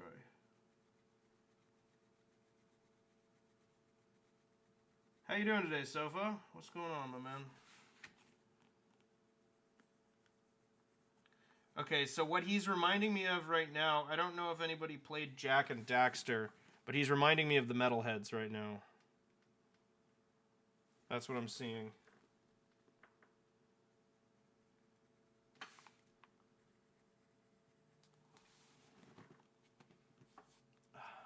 Just nothingness. I feel that. Come hang around with us.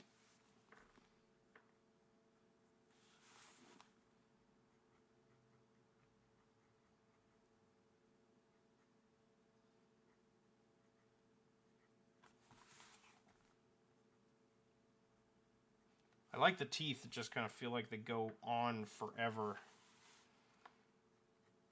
I think that's a nostril. I think that's what that is.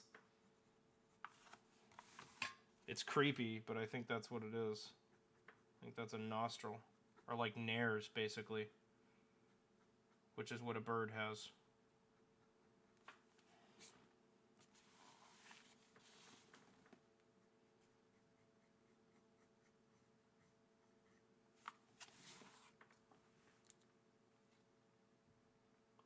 No clue what sofa is? Yeah, who is that? Who is that sofa person? We'll never know. This is Evan. Somebody we've never met before. Welcome to the channel, Evan. It's good to have you for the first time.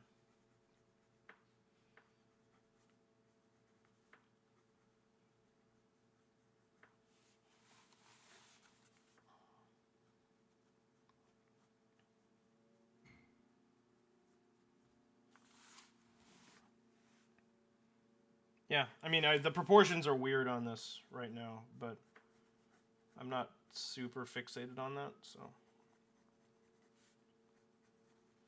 He's got a bit of a crimson chin thing going on here. That's for sure.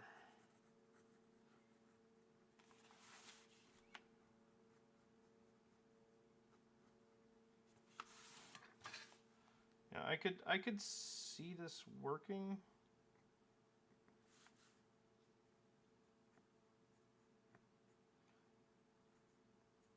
I basically do the same thing for drawing cockeyed teeth like that as I do for drawing grass.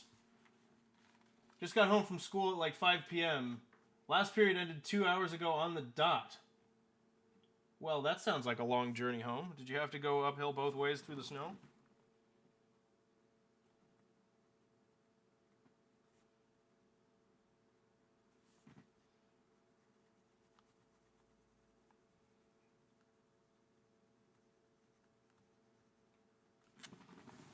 But this is what I'm talking about, right? Is I want him to be like an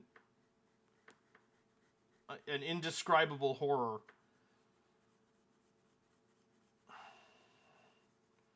And I just haven't been achieving that to my own satisfaction. Like this is creepy, I guess.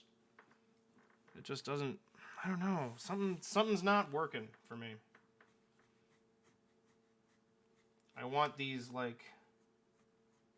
really thin spikes. Let's just keep sketching, and then we'll circle the stuff on them we like, and we'll ditch the stuff we don't like. I've always been a fan of, yeah, so like there's one line that goes right down the back, and then there's a second line of them right here. So we've got kind of this going on, right? And then there's the second line of them right here, kind of like the Indominus Rex from the Jurassic World movie.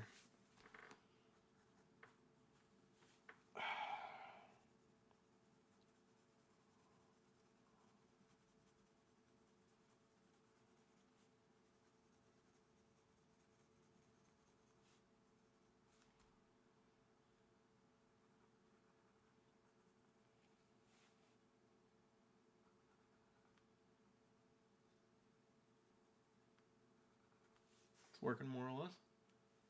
He's got a very goofy underbite going on. Yeah, this chin is way too big. I wanted it to be anglerfish-like. That's kind of what I was going for. And they do have, I mean, they've got a huge underbite. That's an anglerfish.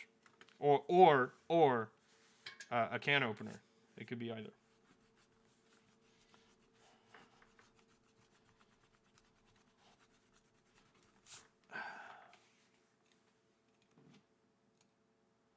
You like how the skull looks. Could you describe that indescribable horror? Yeah, so you're understanding the nature of my problem.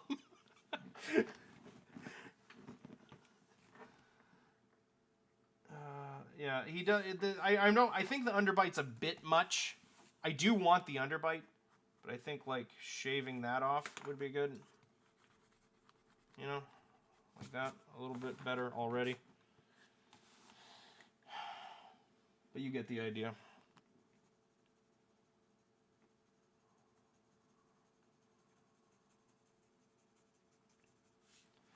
And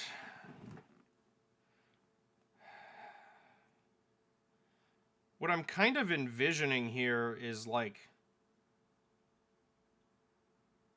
almost multi-tailed, but that's not gonna work. I think that'll just look weird. He'll just look like an octopus with this head, which I don't think is gonna, I don't know, feel right at all.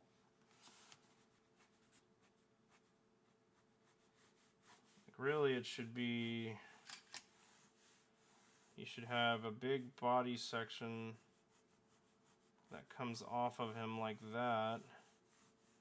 And then if we're gonna do other appendages, they should start flowing off of there. The other thing I'm kind of trying to take inspiration from here is if you watch The Last Airbender, Ko. I like Ko is so unsettling. You like the idea of the maw just unhinging like a door. Ooh, that is a good idea. Yeah, I do like that.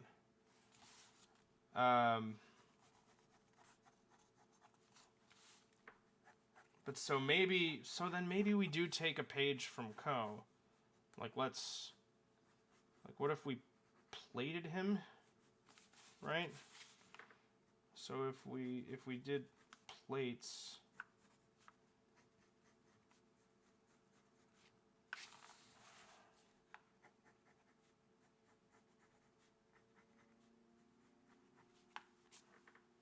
and then, oh god, that would be really creepy. Because Ko has those, like, you know, those arms on him all the way down like a centipede.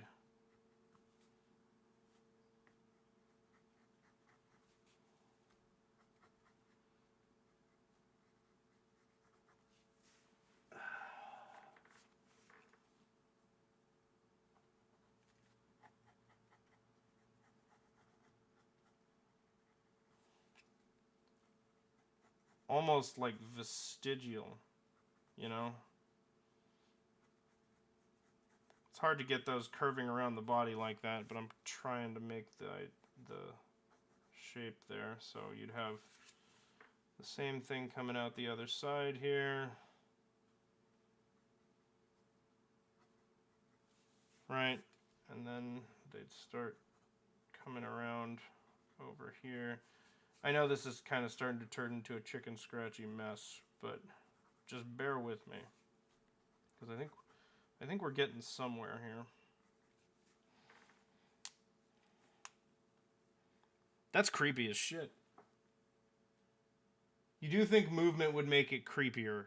Totally. 100%. Yeah. But I also want it to be unsettling in its own right. I don't know, those appendages, the maybe we should think more bug-like. Because I like what these legs are doing.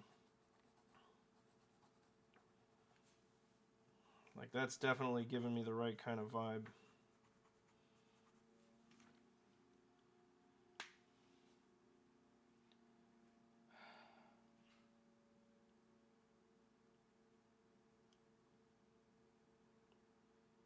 So the thought I'm having right now, both for symbolism reasons and just because it would be creepy, would be to make him two-headed. Like a Hydra. I guess Hydras have 3 heads. Snake with legs, very creepy. Yeah. Fin ridges. Oh, like the, You're talking like if they have the fins that go all the way out to the talons like that.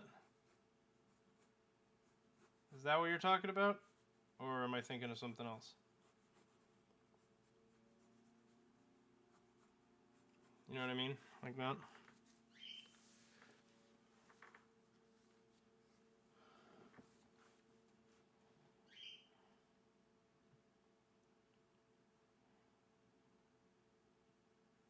Oh, no, I know what you mean. You mean like down along the edge of him, we have like these kinds of things. Right? Going along the edge of him, then with the spines coming out.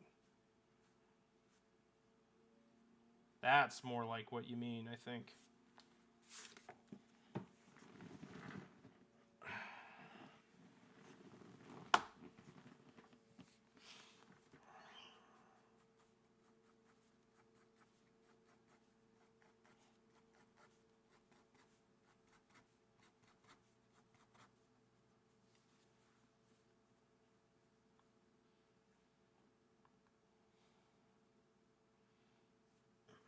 This thing, by the way, just taking down ships all day long. If you, one of the narratives we've poked around with is if you end up falling in with the tradesmen and the fishermen, you could end up dealing with him taking down ships in an environment where you don't even really know what he is. They know him as basically like a kraken, but if you take a different path in the game, you find out that he's literally basically the devil. That's more or less what the light and dark dragon are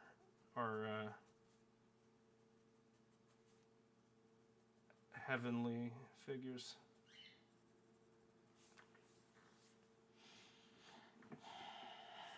I'm hearing you with the fin ridges. I'm just at this angle. I don't know where to put them, because what I would do is, like, if this is his back, right? We have the plates going along like this. He should have ridges right there that fin out like that. Like if that's his back, right? So his head is right there. Basically, it would be a game meant to be replayed several times. This game is meant to be replayed as many times as you want. And the idea is you can literally say fuck it to the main quest and go off and join the farmers and live life there. And there are conflicts there that will arise that will become your main focus. That's the concept that we're working on, and that's why there's so much writing and why I needed to get Emily's help. We have been writing. It's been a lot. You should see some of our diagrams and shit that we've got. But we are making progress for sure. I mean, this is a long-term project. This is like a big project for me, like something I plan to spend years on. But I'm thrilled because I've already been spending years developing this world in my head. Now I have something to do with it finally. Like, I mean, this character, this dark dragon, I've written like biblical stories for this world, and he's in some of them. He's just undescribed. So I need to give him form, which is challenging. It's proving to be very challenging.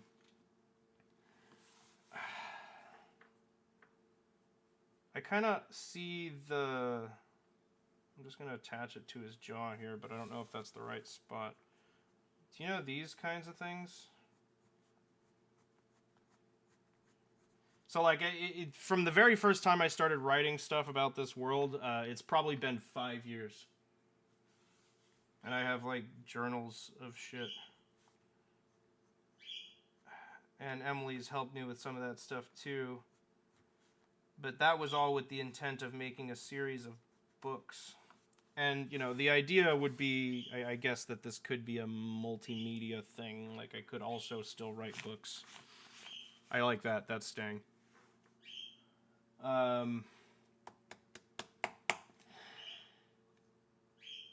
Thank you, Phoebe, for your input. I really, just so helpful.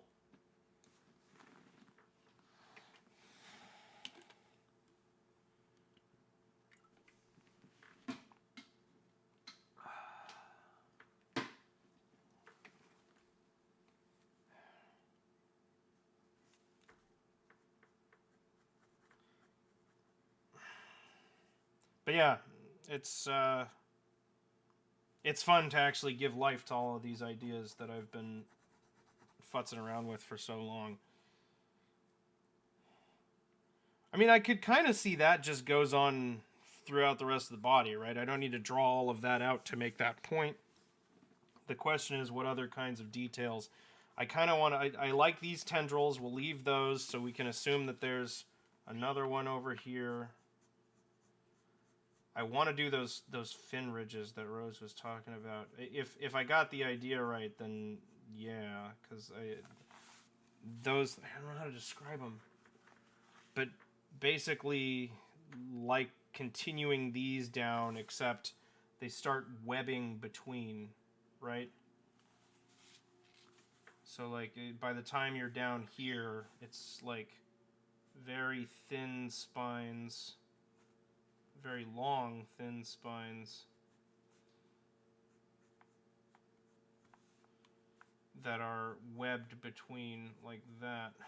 See?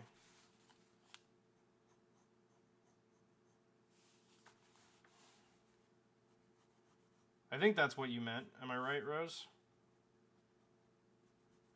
That's kind of what I'm thinking.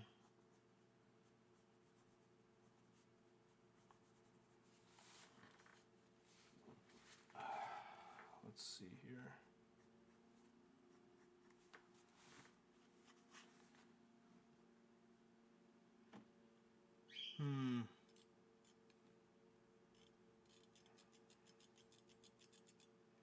I mean, it's not bad. It's not bad. And then, so the other thing that I need to think about from like a symbolic perspective is what is the appearance of the light dragon that basically serves as a foil to this?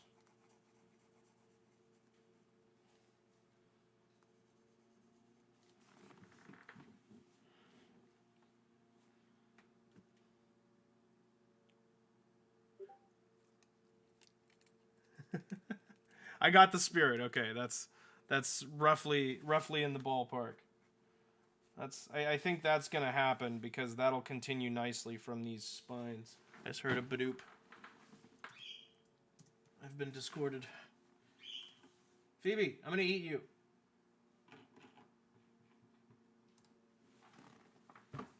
You'll be excellent with maple syrup and waffles. Okay. Yeah, I think we can call that good for him for now. That's much more grounded than I've ever been on that character. I might do two tails.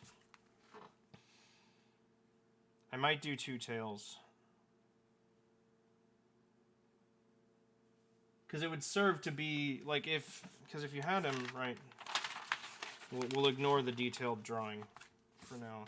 But if you had the body,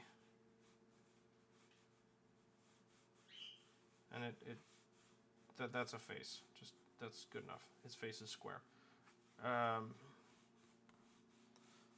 and it twisted around. I think it could have like an almost like illusion-like effect. Maybe some sort of confusion, something like that, where it kind of starts to just split and feel like he goes on forever, and it goes around and he twists over himself, and it's just kind of like this Tangela mass. I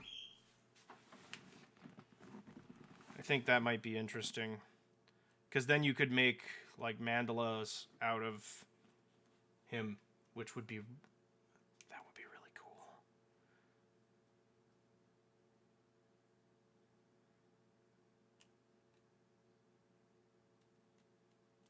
Mandala isn't the right word, is it? What's the thing that's it's like a fractal pattern that repeats all the way down to the center, usually geometric, brightly colored. Is it mandala? Did I have that right?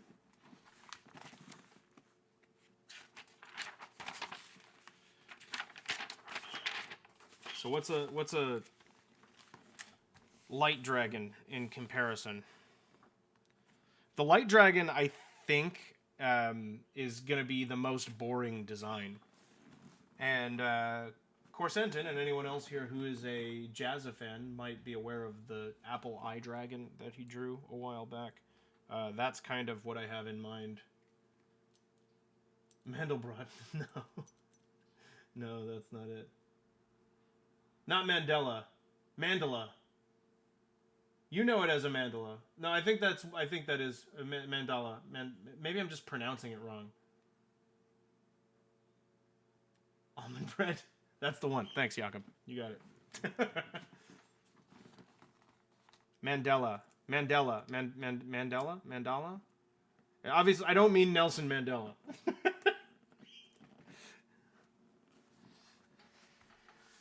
But yeah, the Light Dragon is kind of like, you know, Arceus-like.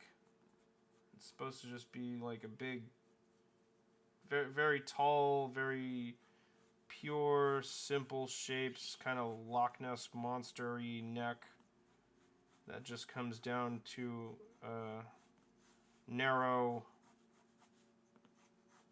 I mean, this silhouette has been in my head for over half a decade. More or less just like this. Right? With the wings basically covering it up. Like it's wrapped up in itself, essentially.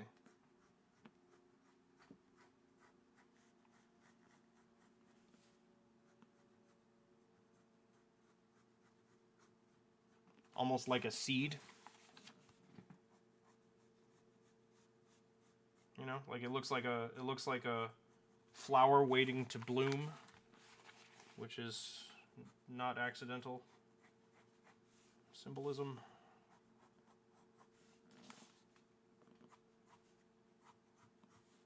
Because it represents life. So, who thought they were going to be in lit class today?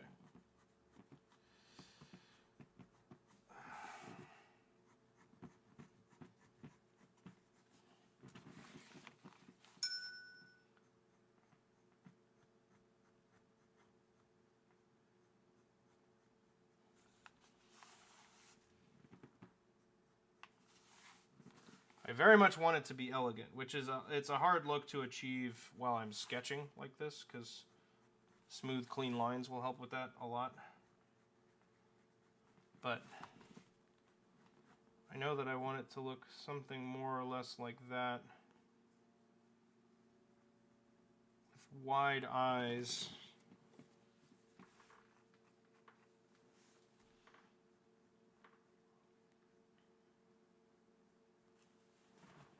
Its eyes are probably also completely smooth. That would be my guess. But white instead.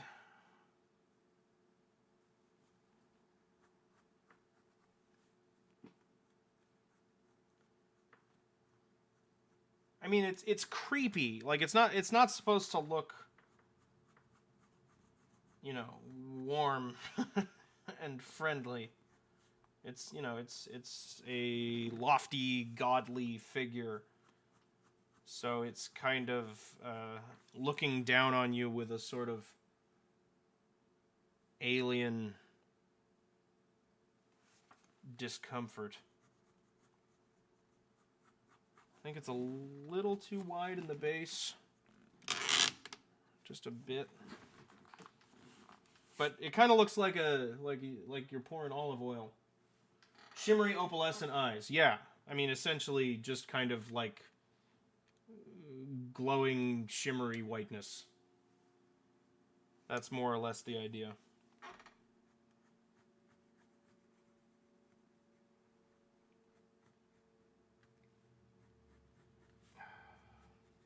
I don't know. It's a bit wider in the base than I expected. But it doesn't move. The Light Dragon doesn't move. Except for when it does. But that's a whole other thing. That's like if the darkness needs to be put down. That's when the light dragon moves. Other than that, it basically just sits like this. It can be spoken to, kind of like a sage, but it does not act, generally speaking.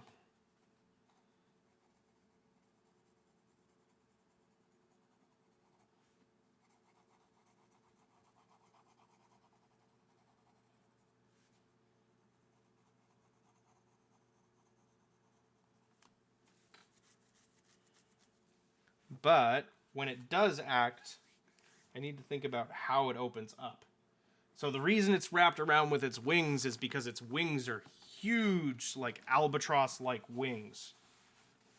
Where, like, the body of the dragon is, if it's unfolded, it's going to be... Where am I on the screen there? I'm fine. If the body is unfolded, like, I imagine the head of the dragon is kind of like that, right? And then the wings unfurl, like, I'm talking that far, or farther even, from the outside of it.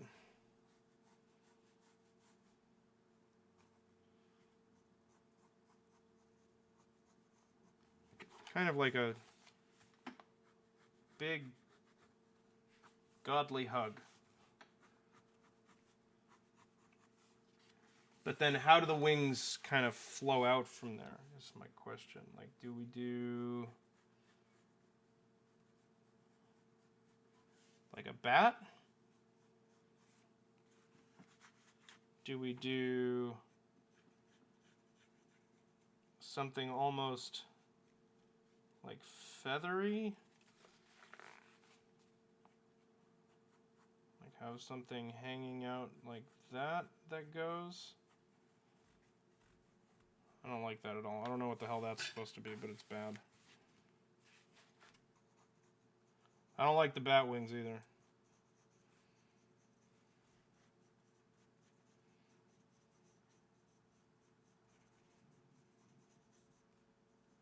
Feathers might be the way to go with this. I'm not sure. I don't draw feathers very often.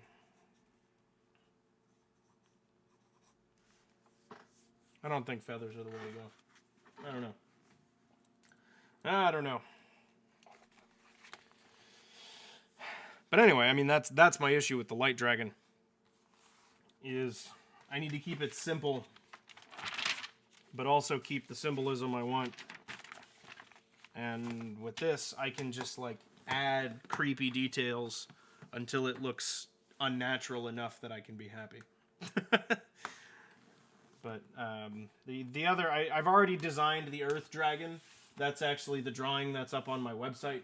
Is a baby of the mountain dragons that will be in the game.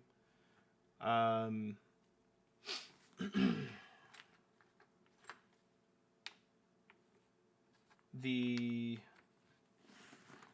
water dragon I've also designed before. The fire dragon is that one looks like it's basically like the standard, like just default dragon, modern image of a dragon. That one's a classic. Thank you, Corset. Yeah, but that so he's part of this also. That's what I mean is I've been like my head's been in this world for a long time. So I'm excited to be actually putting some stuff down on paper, and I mean obviously as soon as there's anything tangible I'll share it with you guys, but I don't expect that to be anytime soon, which I'm sure is not surprising. But I think that's going to be it for me for today. I think I'm going to call it for now, and I'll be back on Saturday at my usual time. I'll be on at 11 on Twitch where I normally am, and we're going to be doing some goofing around on the server. I'm going to play Rose's game if it's still... Your game's still up, right, Rose? I haven't been on it a few days, but I don't think you've torn it down since then.